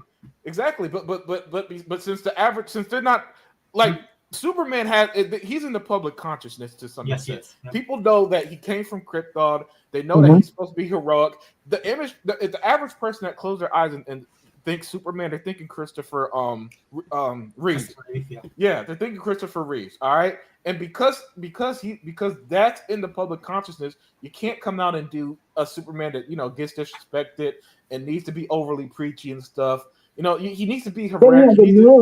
To use the theme song and just remastered it. Yeah. Oh my God, that pissed me off. I'm like, really? You couldn't do your own theme song? That's James. There's this comic book artist who Unlimited Production will know.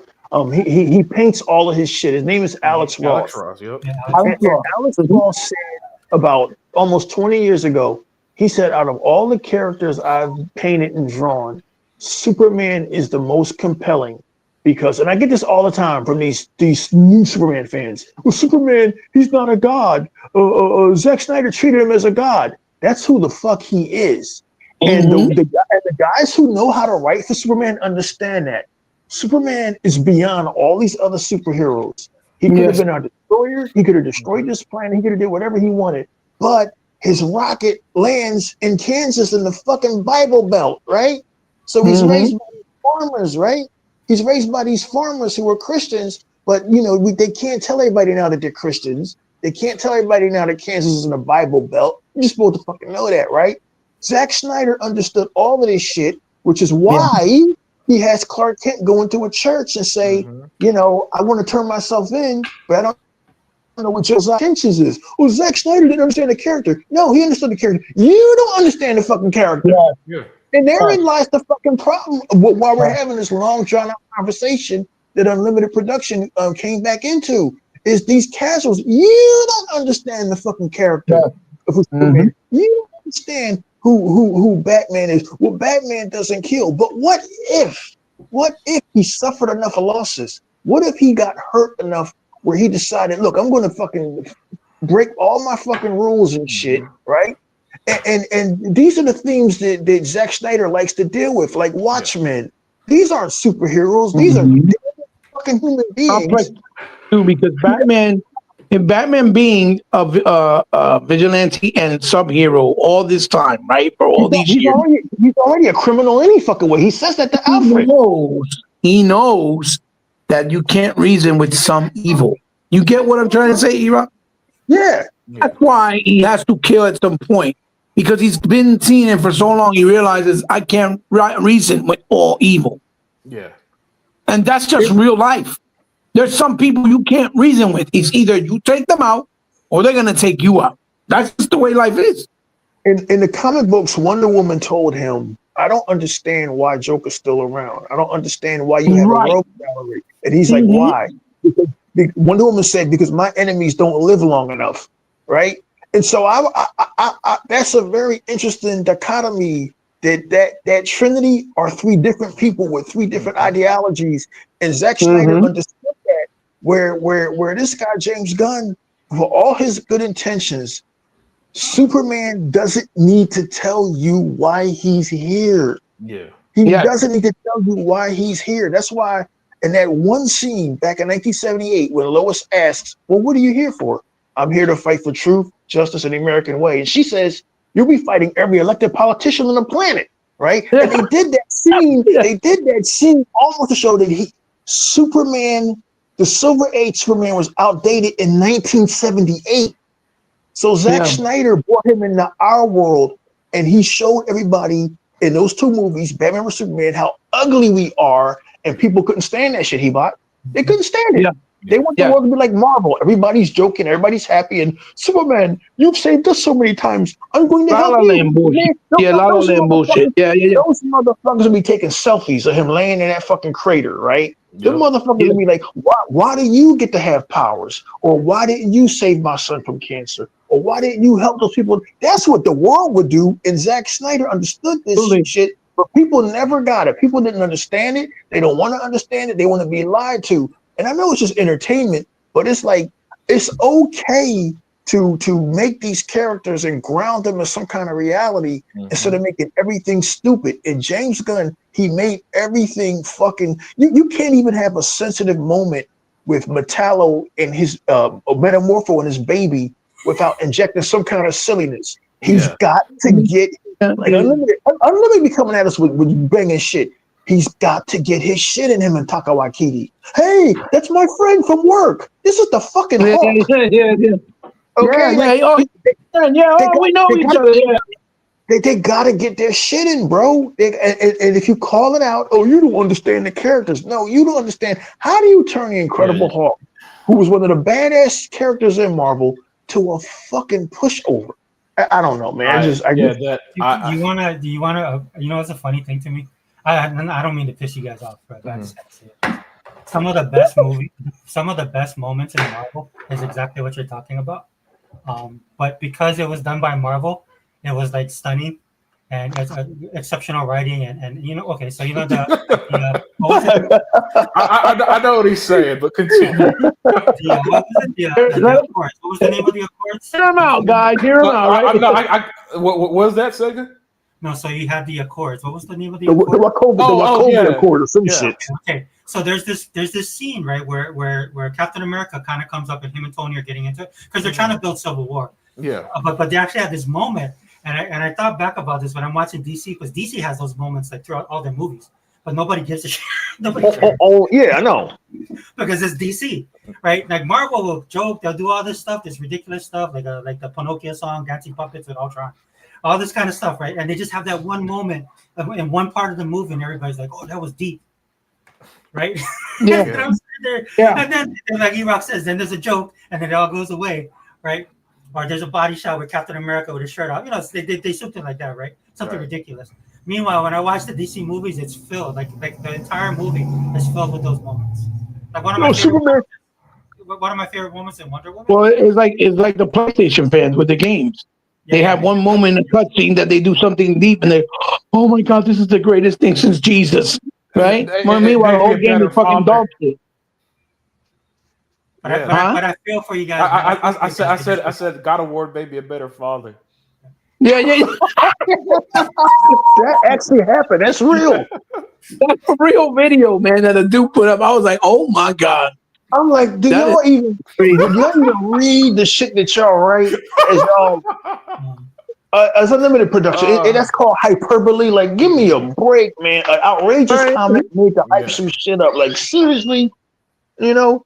Yeah, this dude was serious. Oh my god, he made me a better father. I'm like, bro, then you should have never had a kid in the first place. If that's the case.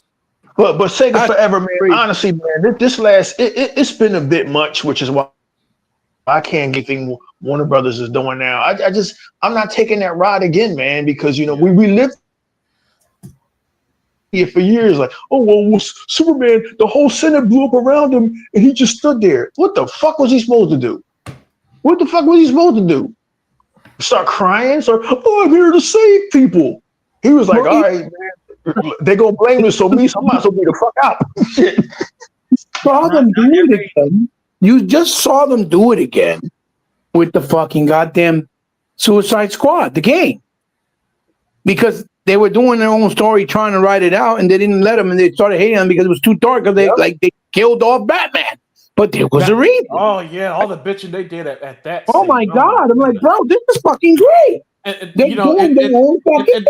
And of course they get hyperbolic as hell with it. You desecrated.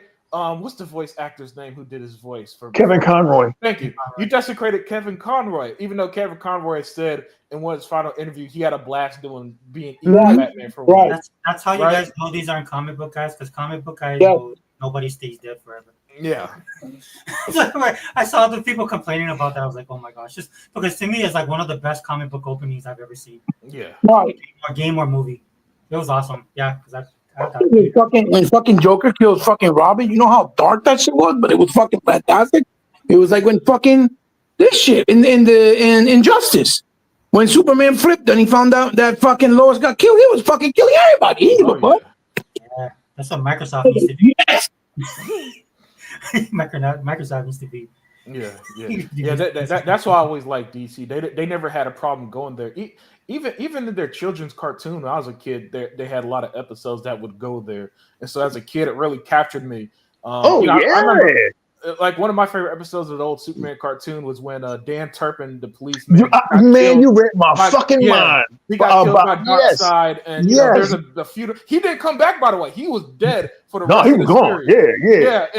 And so even as a kid, DC always went there. I was thinking about Dan Turpin. That was dark.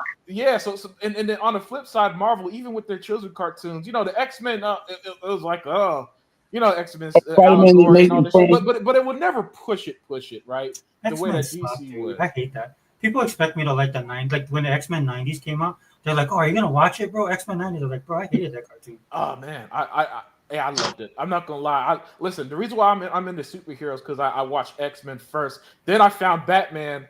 And then DC, then DC started to put out bangers like Batman, then Superman, then Static Shock, then Justice League. So as a kid, I had my own little DC universe basically that it literally raised, because y'all don't understand. Batman started in '92, Justice League ended in 2006. So that shit literally raised me. That was your childhood. Yeah, that was pretty much my childhood watching it, and I watched it religiously too. I loved everything about it.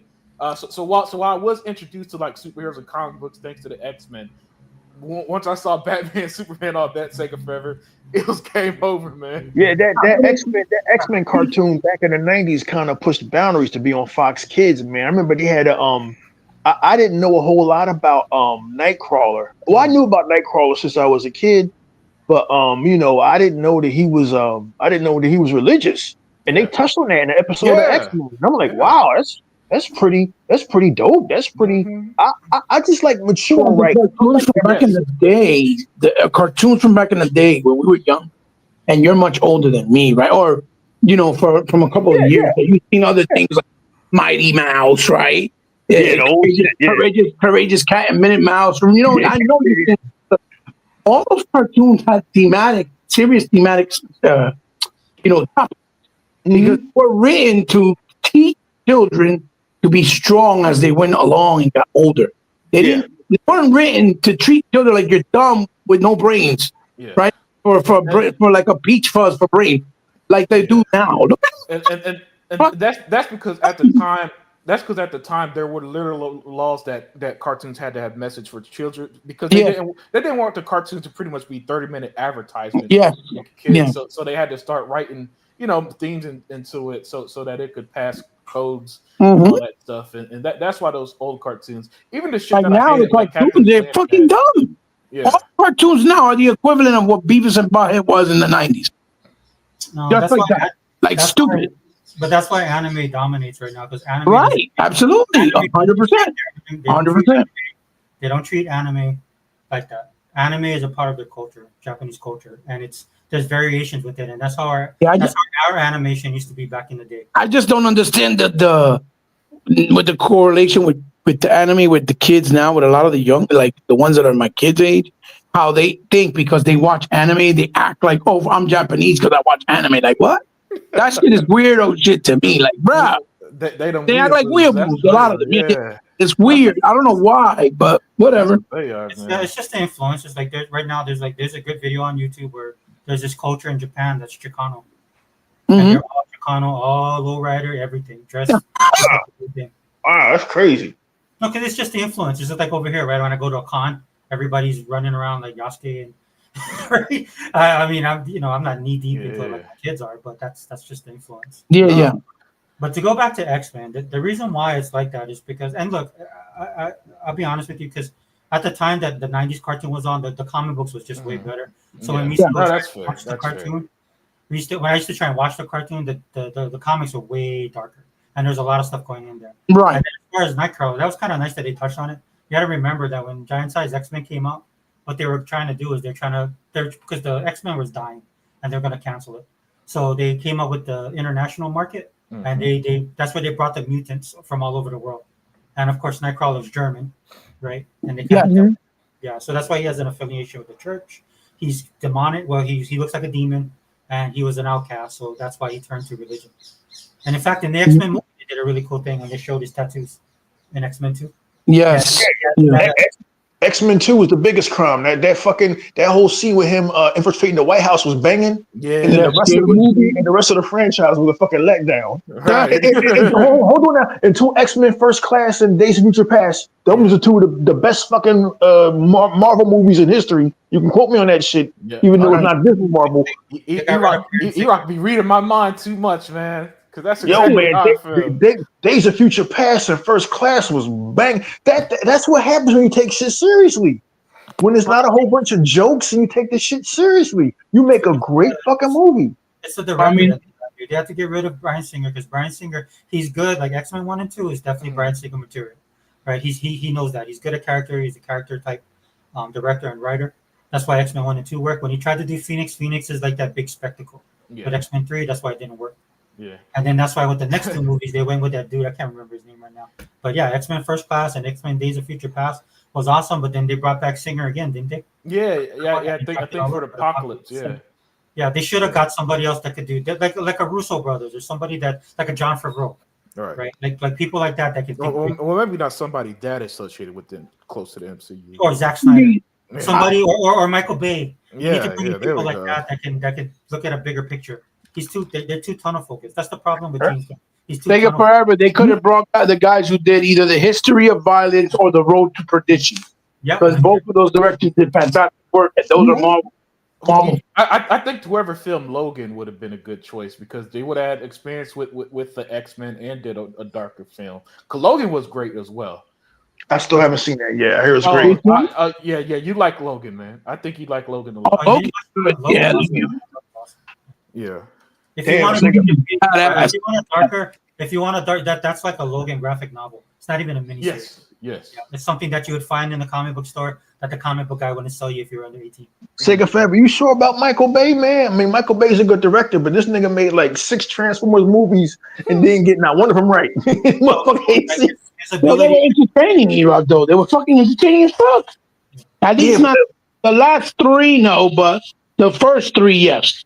Absolutely. he does big. He does He big. by, he by, I don't mean to be insulting, man. It was probably entertaining. I saw the first one. I got through the second one, and I tapped out. I tapped out with, and I like Shia LaBeouf. I tapped out with him going to college and his family eating the motherfucking brownies. That's when I tapped the fuck out. With the Michael Puerto Rican Bay- dude walking around like asking for the toilet paper. Michael Bay never saw. I could tell he never saw not one episode of Transformers Generation 1. He just started making this shit because he liked the transformations and the explosions, and that's his take on Transformers. Whoever did Bumblebee got that shit right. Yeah. And here's a shocker. That's it. First of all, ain't nothing better than the movie in 1986. You haven't quote me on that shit. You haven't quote me on that shit. Did you watch? What's that? The Transformers like that. 1986, right? No, but Yeah, did you watch- that Transformers the movie from 1986 is the fucking Bible we all go to. That shit is goated. But this movie Transformers 1, don't sleep on that shit. that movie? That's just a banger. Yeah, that shit. I was shocked. That's just a banger. I thought it was gonna be some bullshit. They stick to the fucking story. They stick to canon. They stick to when you stick to canon and you treat it, it's jokes in it, but they don't push it too far. Yeah. No, so they also expanded the universe because a lot of that stuff isn't. They created the universe, they expanded it. The world building is awesome. Well. Optimus Prime really was this dude named Orion Pax. Megatron was called D16. Originally, the Autobot leader was Alpha like Trion. RC. He was in there. It's like RC. RC wasn't supposed to exist there. She was supposed to exist in the future, like years later, and they put her. That I told her the type of liberties they took, but they did try to do serious, but they can't. They got a lot of that shit right, but man, that Transformers the movie 1986, man, that shit is that shit is crazy to this day. Yeah, That shit is They didn't get away from the anime material. That's why it's so good. Yeah, it feel more like an anime than a fucking you understand what I'm saying? Yeah, that shit is dope. But Michael Bay, man. I was at my friend's house and re-rented that movie, and I was shocked because I only knew the cartoon. And when I see my boys get whacked just get whacked like that, I was like, "Holy crap, dude!" Me and my friend was just sitting there, our mouths were open. Yeah. He's like, "What is going on?" And I was like, "Well, they're gonna come back, right?" Nope. They all died. They all got whacked. Yeah, one reactor was like, "God damn, how much peril can you have in one movie? That shit just steps on the gas and don't stop." Yeah, So that's why I like that. That's why I like that movie. Since I didn't grow up on Transformers, I don't have the same love, but I liked it a lot when I watched it. I'll say this: that the 1986 movie, the animated one, is my favorite one that I haven't seen Transformer 1 yet though. Yeah, you have to watch. Transformer the movie. I man, it got so violent. And I don't know, maybe I just like violence, man. But when you actually have the balls to kill off main characters, you get my respect, man. Because as a comic fan, nobody stays dead. So I kind of enjoy. That's why I said what I said. Unlimited. They're entertainment movies. The Michael Bay one. He got everything wrong, but they were entertaining. Now, what I will tell you this: the Bumblebee movie, right? The first 15 minutes. That's God sent. That's how the whole movie should have been. Yeah, that's awesome. Yeah. And the whole movie should have been like that. But because he was trying to unite the Bayverse with G1, that's why he messed it up. You know what I'm saying? And God oh my God, Christ Almighty! I hope to God, he's the one doing the He-Man movie that comes out next year, and I have no faith. I have no faith, none. But he might pull it off. Huh? He might pull it off. Whoever now when you got Chicken Little as He-Man, that's the first mistake. Chicken Little. Dude, the guy that should have played He-Man's hands down, no questions asked, was the guy who plays Jack Reacher now. That should have been him. Yeah, without question. He played Hawk in the fucking DC show. What the fuck was it called? Unlimited? The Titan. That's yeah, just Titans. dope. Yeah. Titans. Play Yeah. Hawk and the Titans. That shit was dope back in the Yeah. you know what I'm saying? He was the perfect email. I was like, what the fuck? And he knows how to act. As a matter of fact, they're filming in my area, in my town, and he's in a movie that making it that takes place in the 70s. You know, That's he what- was in Smallville. Huh? Do you guys know he played Aquaman in Smallville? Yeah, Yeah, he was. he could have been a perfect Aquaman too. Even though I like Jason Momoa too, but he could have been a good Aquaman too, for sure. For That sure. Masters of the Universe is going to be hard to pull off unless you love the lore. That all the shit you got to love the fucking lore. If he did it like the Lord of the Rings with the respect and love of the lore, they'll pull it off. The movie will be fantastic. But if he doesn't do that, no, I'm gonna cry so hard. Because although the Dolph Lundgren movie wasn't that great, I still love some aspects like Frank Langella as Skeletor. He played a fantastic Skeletor. Yeah, that was a good. You know what I mean? Yeah. And I think Dolph Lundgren tried to do the best he could, even though he had that heavy accent. He-Man, right? And obviously the budget killed it because they had to do that whole movie on Earth because of the budget. But this time it supposedly takes place in Eternia, the entire movie, and only the first 5 minutes supposed to be on. Yeah, well, they fucked up E-Rock because what it is, E-Rock, they fucked up the story because the story is supposed to be that Prince Adam, right, was sent to Earth to hide from Skeletor and the hordes, right? And they have to go back. Tila has to go into Earth to get him, and he doesn't even know who he is. He doesn't know he's a prince. He doesn't know he's the wielder of the sword of power, and that he wields the most powerful powers of the universe through the veering, through the powers of the conduit of the sword with Grayskull, right? And that's what they're saying. But then that the rest of the movie takes place there in Eternia, quote unquote. So I don't know, man. I hope he pulls it off. Get deep with that shit. Like I know a lot of folks didn't like it for various reasons, but you gotta get deep with the lore, like He-Man Revelations. I want to see. He-Man Revelations is fucking amazing. I want to see the Sorceress. I want to see Man at Arms. Because back when I was a kid, that's when the action figures came out.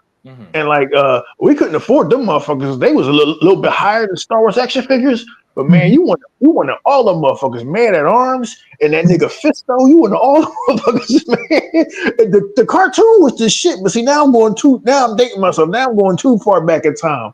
The fucking cartoon by Filmation. Man, look, we grew up with all of that shit, man. So you got to do it right. You can't do it half-assed. And that's what the 87 film was. I'm not knocking it, but it's like, it's stories to why it wasn't a bad movie. It's just he couldn't go balls deep the way he wanted to because of who the production company was. Gary got to do that. Yeah. Hey, he bought. I'm curious of this because when I was a kid, there was a He-Man cartoon in 2002 that I really liked. Did you ever see that? You talking about when he goes to space? Yeah, it was in 2002, and I used to like it a lot. Oh, you're talking about the Mike Young production. Yeah, it was very anime, like they fight like a Japanese martial arts style, right? I guess so. Yeah. That's the Mike Young production. That's the one I used to. I like that one because they went into the origins of almost every character. That's it. It was like more like an origin story. Yeah, they have origins for everybody. Like in the cartoon Filmation, I never liked because it was treated like too babyish, right? And the problem is when I got into He-Man, it was through the artwork, the Frazetta style artwork that was in the box, right? Which, if you look at it, it's basically Lord of the Rings meets Star Wars. It's very barbarian with sci-fi elements. So it's dark, it's gritty. So you got to think of it as the world got to look like Lord of the Rings, but you got to have a lot of high-tech technology, like Blade Runner. Yeah. Does that make sense? Yeah. Right? And so that's how I always envisioned it. So when the cartoon came out, I thought they were going to do something like that, kind of like Conan the Barbarian, a little bit darker tone as far as how it looked. But then they did that, it looked fluorescent. It got baby rainbow colors everywhere where they made it into a meme where he's fucking gay and all that shit. You know what I mean? Like, it was just too soft for me.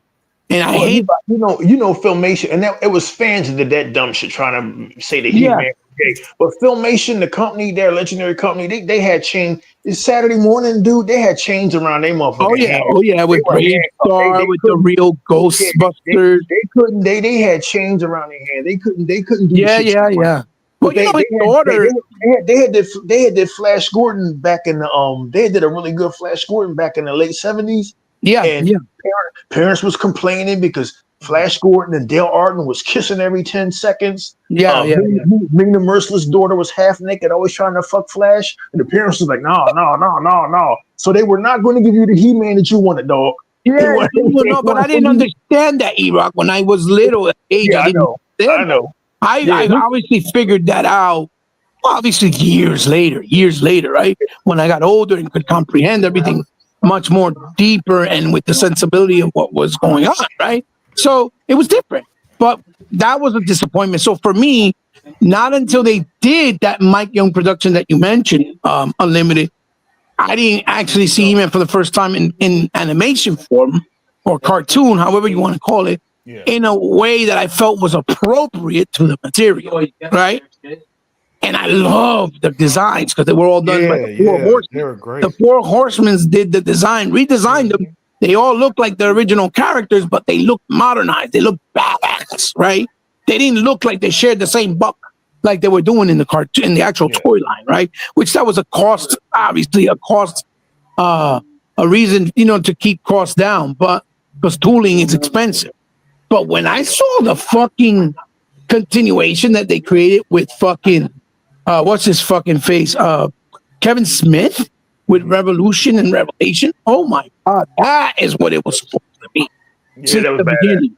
That's incredible. The storytelling is just like Superman, completely misunderstood. Where people don't think it's respecting He-Man because he dies, spoiler alert, in the first episode, right? But the whole story of the season revolves around him. And there's a reason why he had to die. You see what I'm saying? It's focused too much on Teela. Yes, right. When they don't understand, their dumbasses don't understand that the focus was supposed to be with Teela, because in the comic, that's what happened. Because Teela is Sorcerer's daughter and she doesn't know it. Teela is Man-at-Arms' daughter and she doesn't know it. Oh, well, she knows Man-at-Arms is her father, but she doesn't know that Sorcerer is her mother. And she's supposed to take over Sorcerer's point of position to take over Grayskull and watch over it. But do you think any of the motherfuckers who was complaining read the comic books? Do you think any motherfuckers read the fucking... They don't bother. All they know is it's a woman in it and they hate it and it's woke. Yeah. But it didn't help that it came out at the time where everybody was doing the DEI shit. So because she's a girl, right? And since it was a girl, they automatically said, "Oh, it's because they're doing DEI." And I was like, "No." In the case, I said that in my review. In the case of this, it's not. This always been like this since day one, because his sister, Captain Adora, was stolen when they were babies and separated, and Hordak took her to Etheria and raised her in his. You know what I mean?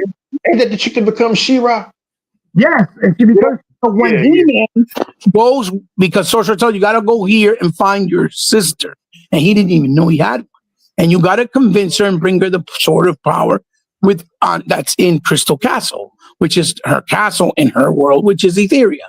And He-Man goes to go get her, but she's an evil horde. She's a general in the evil horde army, right? She's completely evil. And he has to prove that and win his sister over, then show her that she comes from the lineage of good and that she's the chosen one as far as that from that planet, right?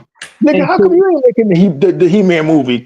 Well, if I was a fucking director, I would have been done. Because if Michael Bay doing it, he ain't gonna read none of that shit. He ain't gonna read none of the shit you just said, nigga. He just no. But that's why I was transformations. Dude, I've been having arguments with people like I do with the Xbox about that He-Man cartoon, saying that Kevin Smith He-Man is a masterpiece, and people are like, "You're fucking nuts! It's too serious. That shit is crazy. He-Man died." Like, no. The whole story is about He-Man. You clearly didn't watch the same shit I watched, because the reason he had to die was, spoiler alert, if he didn't, Eternia and the people were going to die. something that I've learned is that people don't have media literacy, man. Yeah, If a show or movie doesn't beat you over the head with the theme like every 5 minutes, they literally don't understand nuance or themes, anything thematic, subtlety. They don't understand the subtlety of scenes like that. They don't understand the nuance of why he had to die. I don't know how they watch it without any form of critical thinking or any type of interpretation, but it's weird, man. That how that and then here's the last point. One second, here's the last point. A lot of the people you're arguing with probably didn't even watch it. They just saw some YouTubers hate on it and they're pissed off. Kind of, because a lot of people that argue with me is the people that were stuck on the Filmation because they were raised on Filmation. In other words, they got nostalgia people, right? In other words, they got into He-Man through the cartoon. Not me. For me, it was vice versa. I got into He-Man from the toys, the artwork, and the comic book because they came first. You know what I'm saying? So a lot of the people that got into it was through Filmation. So they wanted to be like Filmation, where Battle Cat talks and says, "Hey, He-Man, what are we gonna do?" And it sounds he bought them motherfuckers is too young to have even known about that Filmation, because if they watched the Filmation like me, they accepted He-Man Revelations as a newer take and enjoyed that shit like I did. It's no way in hell them motherfuckers was holding the new shit to a standard set. You know, the Filmation show was made for children. Yes. That's what it was made for. Yeah, that's what I'm saying. And that's what they wanted. They wanted to continue that childlike mentality. Well, that's crazy. Look, you know how I can prove it to you, I'm pretty sure you've heard of him. You ever follow Pixel Dan? No. Yeah, okay. There's a guy named Pixel Dan. He's been a fan since he was a little kid, right? He loves He-Man. He was one of the first to complain about it. He's like, "Oh no, it's too serious." But he liked the Mike Young production because his friend, what's his name, from the Google podcast, Roast Google Dinner podcast, was involved in it. So he kind of had a bias to it, right? Because it's a hypocrisy. Because the Mike Young production, if Unlimited can tell you, because he saw it, it's serious. It has it's not easy. It is serious, right? So much so that they fucking showed when Man at Arms actually gets killed and turned into a snake man, and he never comes back. And then Clamp Champ, the black character that nobody wants to talk about with He-Man, becomes the new Man at Arms. Yep. You see what I'm trying to say? There's a lot of layers. Like Masters of the Universe is still a storyline. Everybody think, "Oh, these big goofy, like half naked dogs, like dudes that look like big, stupid, dumb muscle guys." No, there's a lot of story and lore that's deep. Like the whole story with the dragon that watches over Eternia, which his name is holy shit, the red dragon. I can't remember right now at the moment.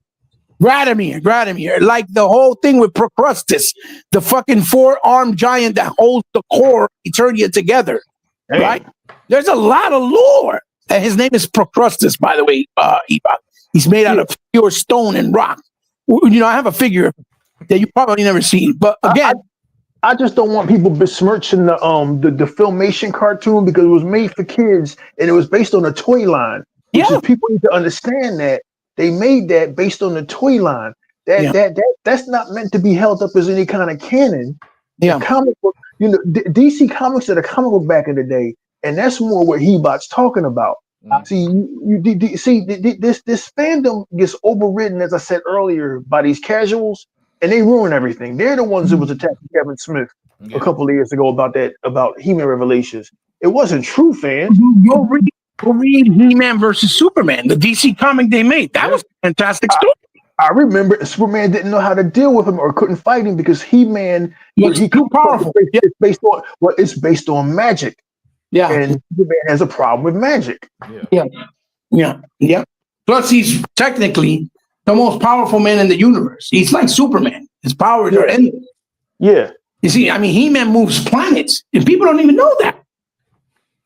He punched the planet back into the solar system where it belonged, into the right galaxy. You see what I'm trying to say?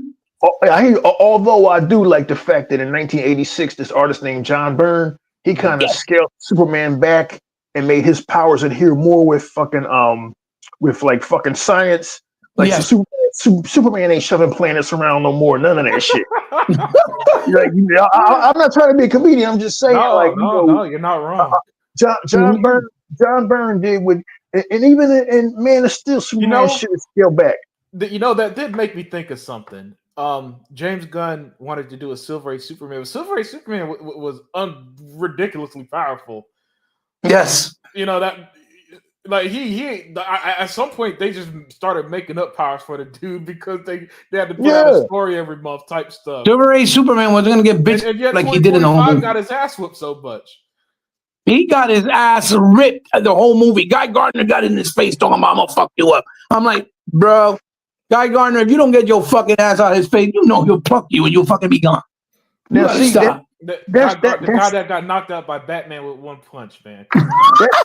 That's scaling back Superman a bit too much. He should be how he was portrayed in Zack Snyder's Man of Steel. Like he has got like powers, but like he's not going to be shoving around planets like in Superman 4 when. No offense to Christian, that was not his fault, right? That movie was fucking the producer's fault.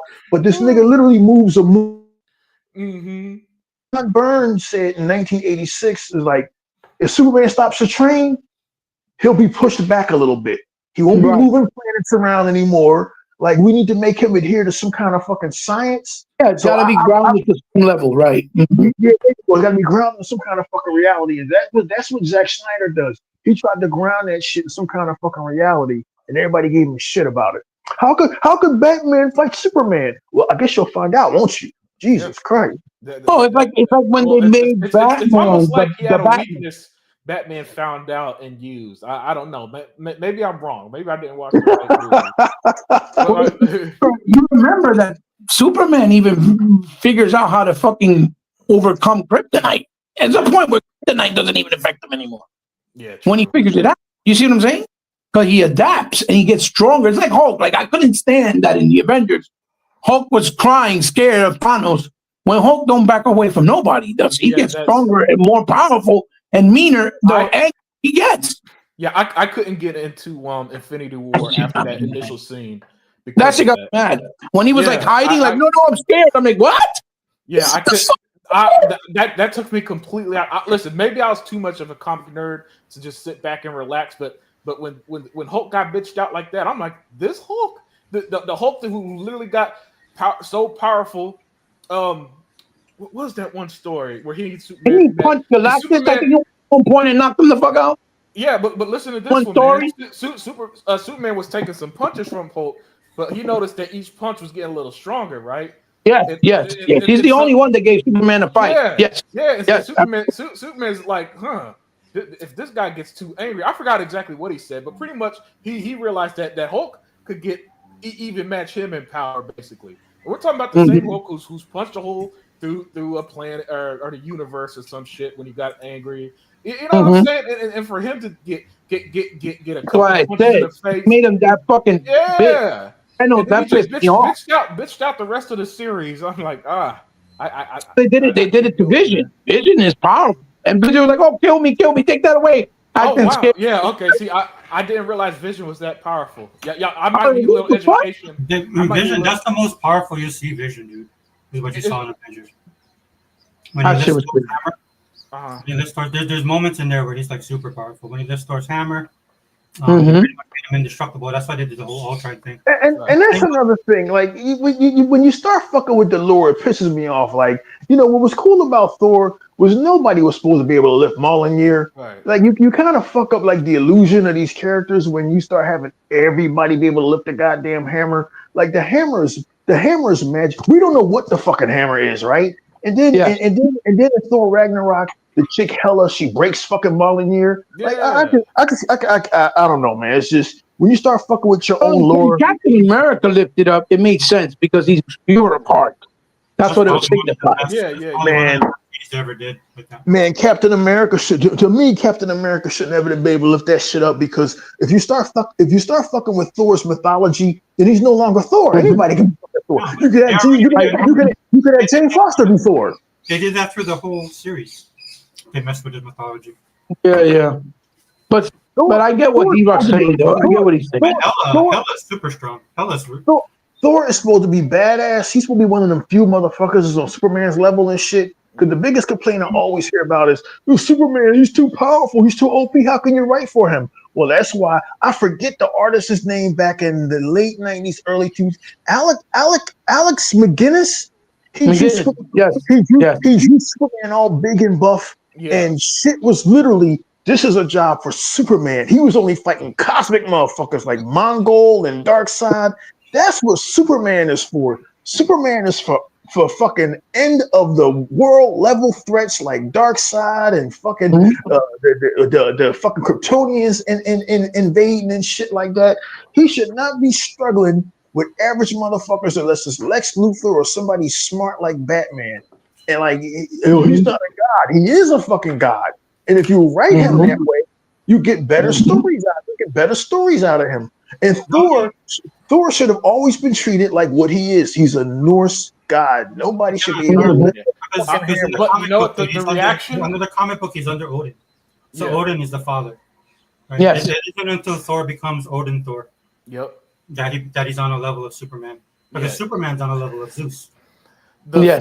The first Thor movie wasn't what didn't light the world on fire, and I think the writers kind of panicked. So by the time that shitty third movie came out, they found that audience liked the jokey bullshit, and they just kind of turned them from House challenge Thor to whatever he was in the that first Thor movie is probably the closest you'll get to Thor from the comic.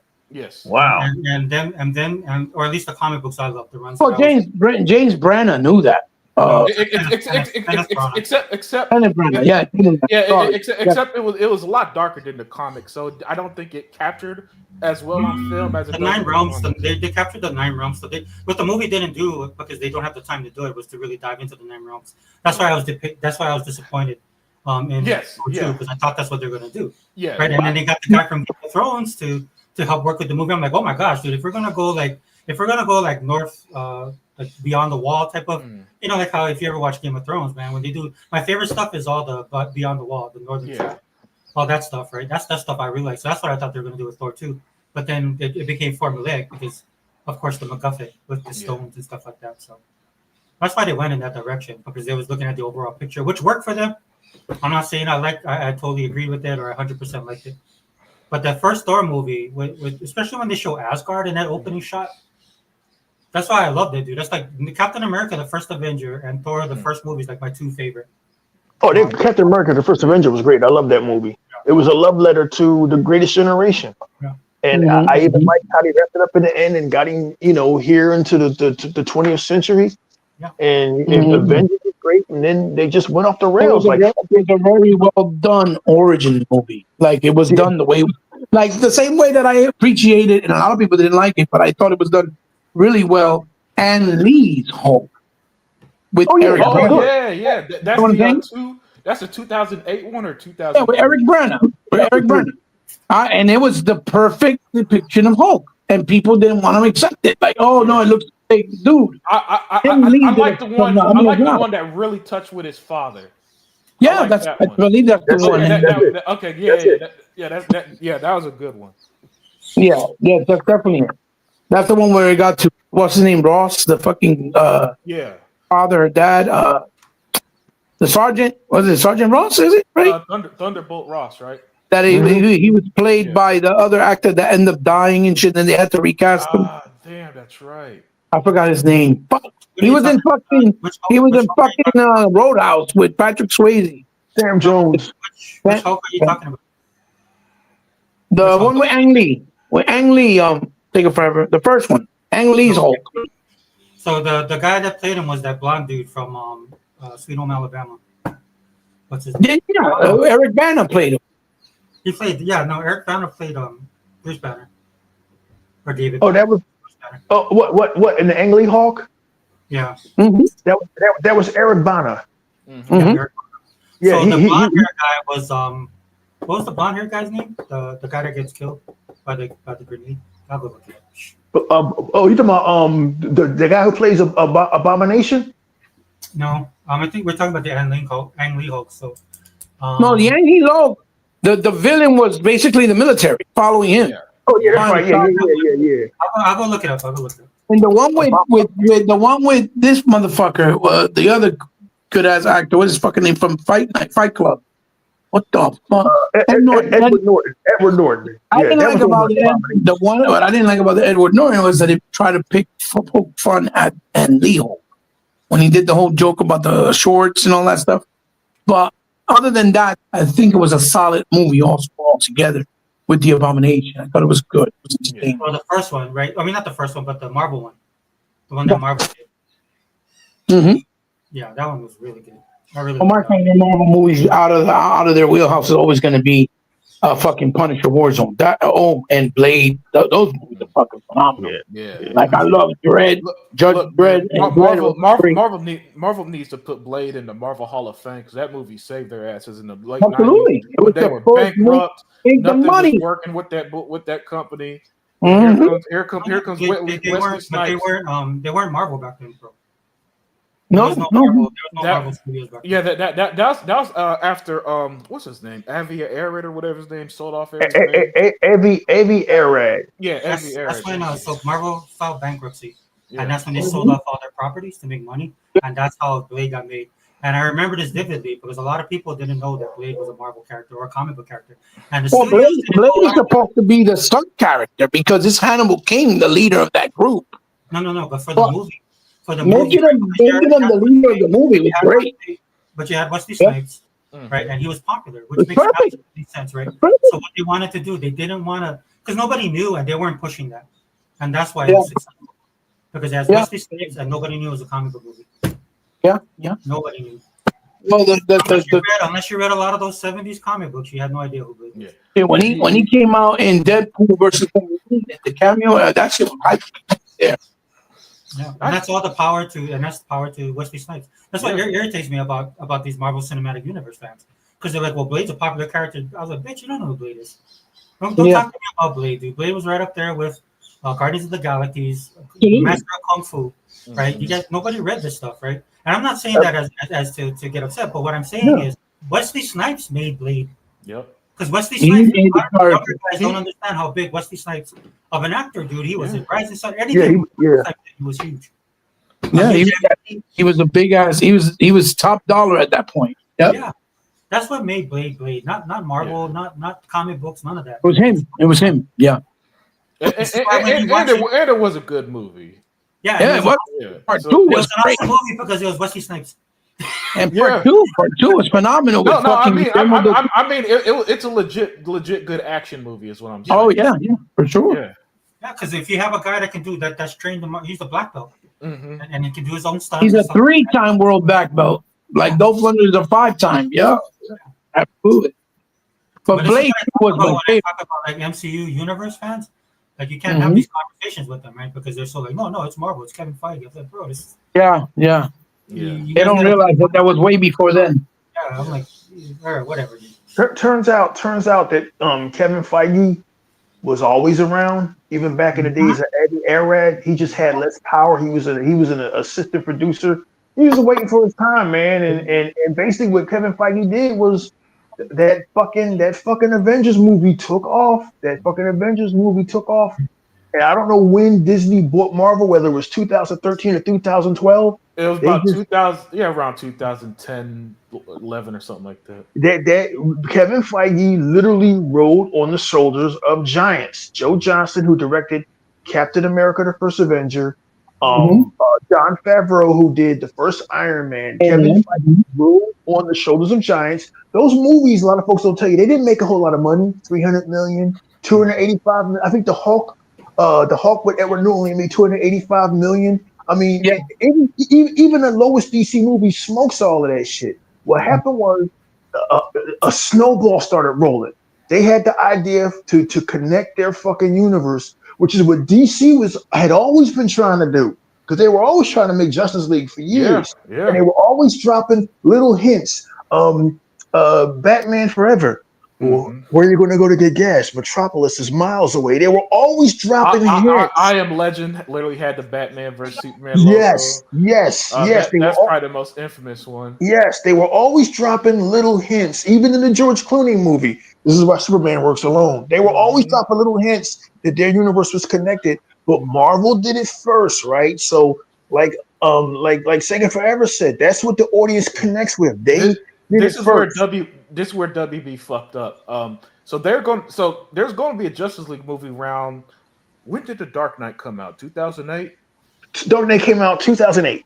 Yeah, so WB was simultaneously trying to put a Justice League movie together, Mhm. but backed out because The Dark Knight was so popular. They figured, oh, let's just ride the wave of Batman, Mhm. and Mhm. that's how we ended up with this Batman reliance they have now, which pisses me off. 'Cause That's as much as I love Batman, man, they sometimes they take it too far over with That's WB. That's exactly what the fuck happened. The Dark Yeah, Knight made so much money and was such a huge fucking hit right in 2008 that Warner Brothers got fucking complacent, right? yeah. Warner Brothers got complacent and didn't really give a fuck about Green Lantern and didn't really give a fuck about the fact that they had in 2006 they had reintroduced Superman, even though it wasn't great. They had reintroduced Superman Returns, right? So like The problem with that movie, real quick, the one with what was it, Brandon Brandon Routh. Roth, right? Yeah. Brandon Roof. Brandon Roth, right? Or Ruth, right? Problem with that movie is it didn't have enough action, but it Yeah, wasn't a bad yeah. The interpretation. cinematography was beautiful. I mean, Yeah, that's what I'm saying. It felt the very scene where elegant. he says this airplane is beautifully shot. That's Yeah, awesome. it feels The scene when the elegant. robber shoots him in the eye in the slow mo, that Yeah. was very well done. Single, No, single. the What is his cinematography. name? Look, I got to admit, even as a huge Superman fan, even to this day, I watched it recently. Well, I'm the like, oh, shot. fuck, Remember this the is shot when the guy shoots at him in the roof and his yeah, eyeball with the and yeah, the fucking bullet sprint. yeah. That's what I was If talking you, about a It's a second ago. very elegantly shot movie. Very Oh, elegant. who directed that movie? Who directed that movie? I think Brian Singer Brian did. Singer. Same guy who directed the X-Men movie. Bingo. Yeah. Bingo. The Yeah, problem, the problem with Superman Returns is the same problem it's always been and always going to be, even back then in 2006, which is hard to believe because at the same time the Harry Potter series was rolling and Oh, yeah. making it Yeah. dull. Oh, yeah. Why? Why? Because they did not fuck with the production company called Heyman Productions. They left Harry Potter the fuck alone. They Harry let Potter the was a English surprise, boy. It was a pleasant yeah, surprise. It they was didn't good. fuck with it, right? Superman Returns only made 300 and something million, right? Mm-hmm. And that summer, Disney's Pirate of the Caribbeans with the drunk pirate Johnny Depp had made 600 million. Remember, Warner Brothers is always watching what somebody else does, not what they're doing, right? So they were on the verge of starting their connected universe because even though they never mention it, and they probably never will, I believe that Green Lantern movie and Superman either was connected or could have been connected. There's no official word, but they had already started their universe. But no, man, fucking The Dark Knight came out and made $1 gazillion, and Warner Brothers said, "Fuck it, man, we chilling."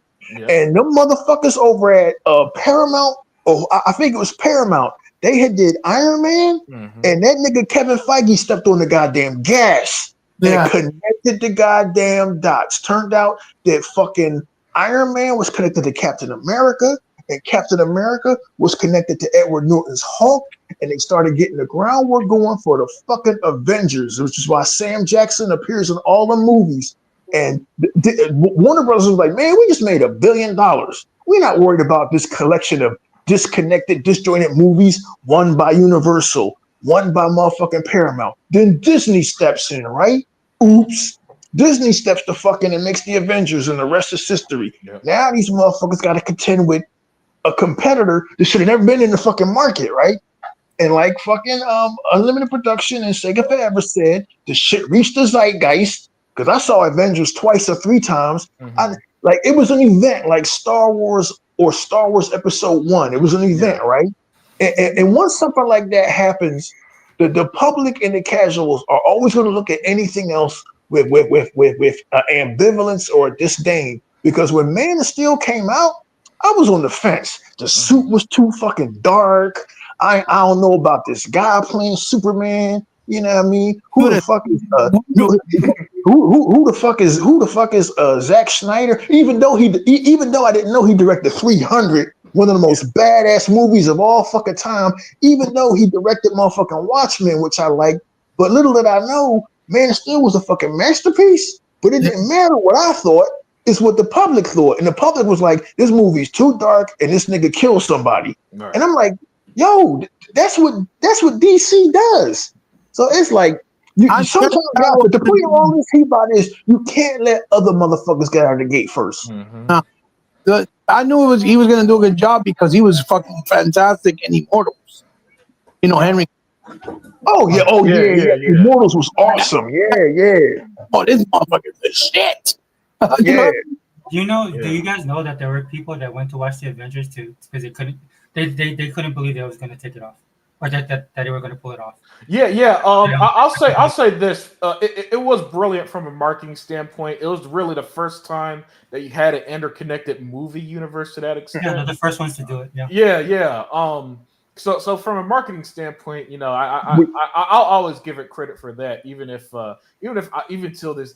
Look, I really don't want to come off as a hater, but I thought the first Avengers was so as well. You know, I mean, it was great. It was great when we saw it at first, but now it's silly as shit. Now that you watch how it. you guys talk about how DC's dark, that's Pinnacle Marvel is what they pulled off. Right.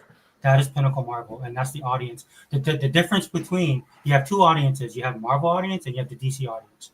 Where Marvel won was the general audience. Yeah. And that general audience shifted over to because like again, guys, I'm a big Marvel fan, but anything I love, like I'm a huge Steelers fan, but I criticize them a lot. You guys see me what I've been doing for the last couple months on Xbox with my videos, dude. I've been criticizing them as well because the things that I love, I criticize and I look at closely, right? That's how I felt with Marvel. Like when I looked at it, you know, and the stuff that they were doing, and they had a lot of stuff. And I wasn't the only one. There's a lot of people, man. People don't realize what a big risk Marvel took because they weren't with Disney. They was with Paramount. I thought they were going to do the whole thing like they did in the 90s. I didn't like it because I thought they were going to go bankrupt. Part 2, right? Because the comic books did that. They took out a huge loan. They worked with Paramount, and everything was riding on Iron Man.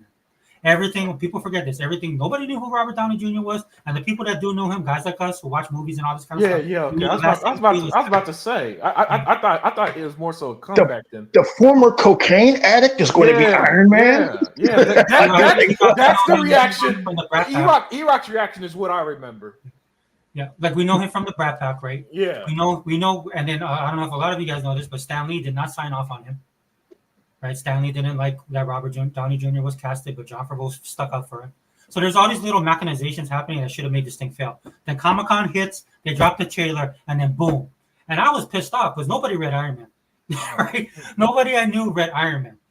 Like a lot of the people don't realize this. With the exception of Spider-Man and sometimes Hulk, nobody knows any of the other Marvel guys.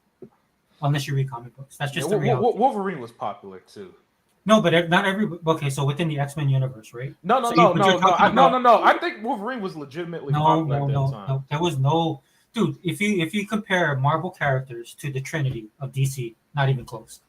Right? This is why a lot of people are in shock and awe, right? Because people don't realize how strong Superman is. Right. My thing with Superman, like I always say on my channel, the thing with Superman is you draw an S. 4 out of 10 people will associate that S with Superman. That's how big his power. That's how powerful his brand is. That's how powerful the brand of Superman is. And then you have Batman to that, and then you have Wonder Woman, the Trinity that DC has. The success. That base alone. That's why a lot of people are like, when they make $1 billion, it doesn't shock me. And then everybody else, like on the Marvel side, they're like, I can't believe that movie wasn't as good as Avengers, and it made $1 billion. I'm like, yeah, because it's Wonder Woman, bro. Right? It's Superman. Superman is the superhero. And I used to argue with my friends all the time because they were DC fans, I was Marvel fans, but I couldn't read comic books, man, trying to find any other way that I could be. But every comic book guy knows this, is that Superman is the hero. Superman is so much a hero that anime people that do superhero comics, Superman is the archetype for the characters that they build. That's how powerful. The success of the Marvel Cinematic Universe in the 2010s and to now, and the collapse of it, it has to be studied in business classes. It has to be studied by marketing fucking executives. It's a study in how dominoes can line up. It's a study in how to use influencers, social media, and review sites to your fucking advantage. Is also a study in how people can be trained, their movie habits and their viewing habits. Yes. They can be trained. Well, I heard PlayStation was good, so I'm going to buy that. Well, I heard that Marvel is great and DC sucks, so I'm going to go see that. This shit has to be studied, right? Never mind the fact that these people, some of them, they get an Xbox and realize, man, I didn't know what I was missing for years, but I was told that this is actual true shit, right? So that's what fucking Warner Brothers was up against, because Warner Brothers had dominated Disney for decades. For decades. They were the only fucking go-to for comic book movies in the fucking 90s, right? Only a few people knew that Blade was a hit. Oh, you know, Marvel was putting out shit like The Punisher and shit like that, right? With Dolph Lundgren. They wasn't making no fucking noise. Fucking Warner Brothers had fucking Batman, man. And before that, Superman, before they let fucking Canon Pictures get a hold of it, right? Fucking, Spider-Man was canon too, right? Spider-Man came out in 2002, and that was Sony Pictures. No, but before that, I believe it was attached to canon. It was attached to canon, and then what's his name that does Avatar? By the time James Cameron, yeah, James Cameron was supposed to be attached to that. Yeah, that's right. Well, it was a smarter move, Sony Pictures doing it and giving it to Sam Raimi, because you could tell Sam Raimi, he loved Spider-Man and understood the property. Yeah. So those E-Rock. Hey, sorry to cut you off, E-Rock. No. If you ever get a chance on YouTube, find a documentary about James Cameron Spider-Man. That shit was gonna be wild, man. Okay. It would not have been it would not have been the love letter. It was instead, it would have been a more adult version. He would have been, Spider-Man's going around New York just cursing people out and shit. Oh wow. Yeah. If you ever find it on YouTube, man, I'm going to look for that. It's an entertaining video. I'm going to look for that. Sam Raimi was smart enough to make Spider-Man it's a love story. It's a fucking love story. That's why it works. Superman a movie is a love story. That's why it works. And as corny as it sounds, I have usually found that men want to fall in love. Women want to fall in love. And when you put that in a movie, that shit fucking works. But what Disney was able to do with the Marvel Cinematic Universe has to be studied. Warner Brothers made some right moves, but they made all the wrong moves trying to emulate the success of what Disney was doing over there. You used to be the leader. You don't be a follower. And this is what Unlimited always says about people wanting Xbox to become PlayStation 2.0. If you're a leader, you don't follow what somebody else is doing. You do your own thing. Xbox is doing their own thing, and people don't understand it. And that's cool. All we need to know is that the company's making money, and because they're making money, they're keeping us supplied with games. The DC universe should have went on and should have thrived, but they made a whole bunch of movies that nobody asked for. No, Blue Beetle should have been streaming. The Shazam 2 should have been streaming. Flash 2, The Flash should have had more marketing. Aquaman 2 should have been streaming. Was that? Yeah, I watched Blue Beetle. Blue Beetle was good, but you and I are the only people that would know that. Yeah, exactly. And we're the only.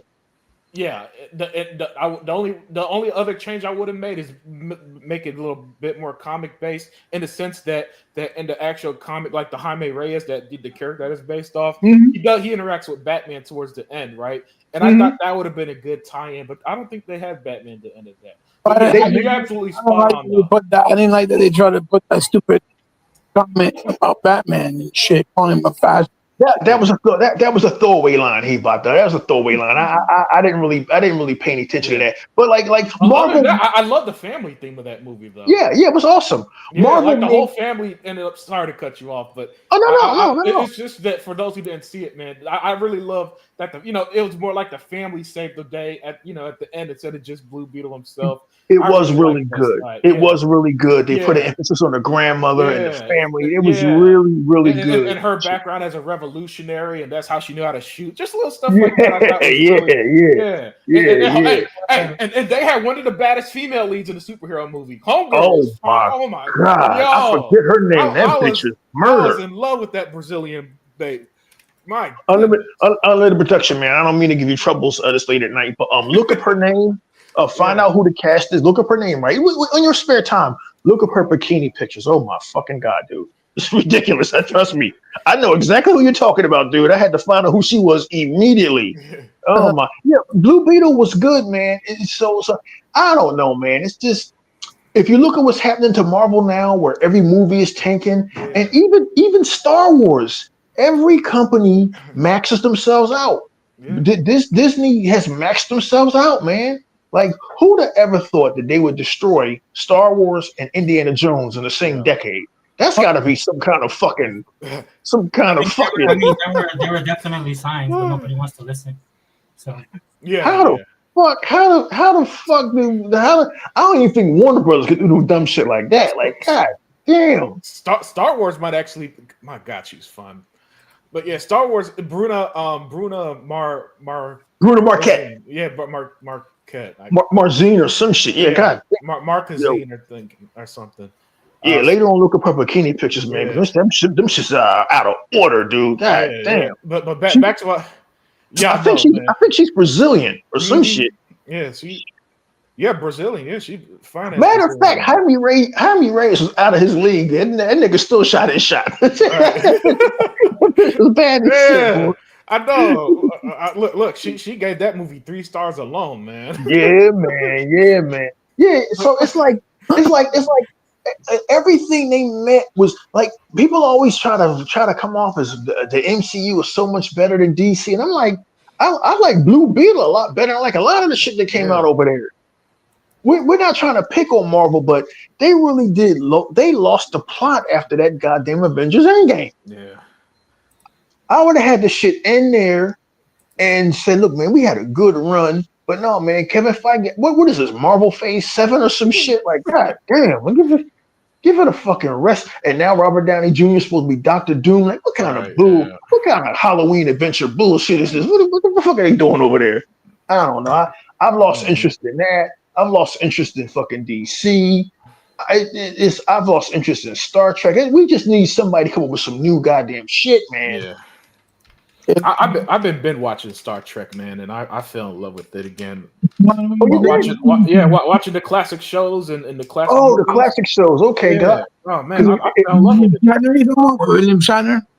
What was that? William Shatner. Yeah. I started watching from William Shatner to the new generation, and now I'm on Deep Space Nine, and I'm about to finish that and go to Voyager. Deep Space Nine is good. Good too. Yeah, I've been watching E-Rock. I'm unemployed, man. I got nothing better to do. Right? but I'm trying to figure out how the fuck do you binge watch all that Deep Space? It's on Paramount. Because there was a dude named Solid Red, but Solid Red was like, I'm about to binge watch Game of Thrones. I'm like, nigga, that shit is 7 seasons deep. How the fuck is you gonna binge watch Game of Thrones? Like, I binge watched it. All you have to do is skip all the rape and sodomy and that's what I did. Because my coworker wanted me to watch it, and I told, dude, I don't watch that show. Man, damn, you're taking all the tension out of the show, man. God damn. It was bad. And then one weekend, I told her I'd watch it, and then I came in on Monday. And I said, "Oh, I'm caught up." And she's like, "You watch that? There's no way you could watch it." And that's what I told her. I was like, "Well, if you skip all the rape and sodomy and all that stuff, motherfuckers get murdered, and that shit was off the chain." Yeah, shit. Yeah. But I gotta go make dinner. Yeah, man. We put in about 100 hours, man. Let's call it a night. Yeah. You could end the show whenever, man. I'd say getting killed in this show over penis size is pretty crazy. Man, Game of Thrones, you just got killed for being in the wrong fucking neighborhood. That shit. I was more interested in the HBO one. What's that street in Philly? Kensington? Yeah, Kensington. Yeah. I thought Kensington was bad, man. And games you should have anybody trying to kill you. I'm gonna do a plug. You guys want to watch a good documentary? Go watch Playtime Masters and look at the internet interview section, and you'll know. Playtime Masters. Yeah, that's the one I was in for even. Oh, okay, I'll check it out. All right. It's on YouTube, I assume? No, and you just look it up, it comes up. Okay. I don't know if it's accessible or you have to pay like $5. I'm not sure. But it's on there. All right, guys. Well, hey, guys, I had fun. We finally caught you, Sega Forever. We finally clicked the link. Well, no, And well, we- he put it in the chat for once. That's why. Oh yeah. He put it in the chat. That's how we. Yeah. I'm about to go. I'm about to sign off. Try to go to sleep, but before I go to sleep, I gotta look up Bruno Marquette. This motherfucker triggered a memory. Hey, look, man. She's the baddest woman I see in the movie since Desperado 1995. My girl, Selma Hayek. Selma Hayek. Yeah. Oh Yeah, my yeah. god. Oh, well, this girl did it far too far either in fucking Zorro with fucking Antonio Banderas. Also, what the fuck was her name? The one that married Catherine Zeta-Jones. Catherine Zeta-Jones. Yeah. Another one. Yeah. You know the messed up part about her is I actually liked her character more than I actually liked her because I thought she was Spanish until I seen her like Oh, walking. she's English. Yeah, she's British. Yeah. Oh, British. Yeah. But I wasn't. I liked her character in the show. I thought she was Spanish. She's the reason why Michael Douglas is still alive. She keeping that boy alive. That pussy must be good. Hey, He like 1,001 though. Before we go, like, you know who I was tired of seeing all the time in movies and everything? This chick named Jenna Ortega, right? So I finally watched this Wednesday show. It's all right. It's not bad. It's not as good as Sabrina, but Wednesday's okay. But that little Sabrina's awesome. That little bitch Jenna Ortega is murder. God, and she's only 5'1". That little bitch is murder. Yo, man, I gotta get out of here because y'all triggering all kinds of things. Yeah. Hey, guys. So just Hey, shut guys. yourself out and then we'll Hey, guys, let's do this again, all right? Yeah. They're gonna be like, yo, E-Rock, he dirty. He like all them young girls. Watch. Man, them bitches is 27 and 30, man. Yeah. You know what I mean? What I'm saying, but you know, some dude on Reddit was like, we was all talking about this chick named Ellie Fanning, right? Dakota Fanning's sister. Yeah. Bitch is 27 years old. She got a fat, I don't know where she got all this fucking junk in her trunk from. This bitch got booty out of nowhere, the right? original Sabrina had a junk in her trunk. You remember?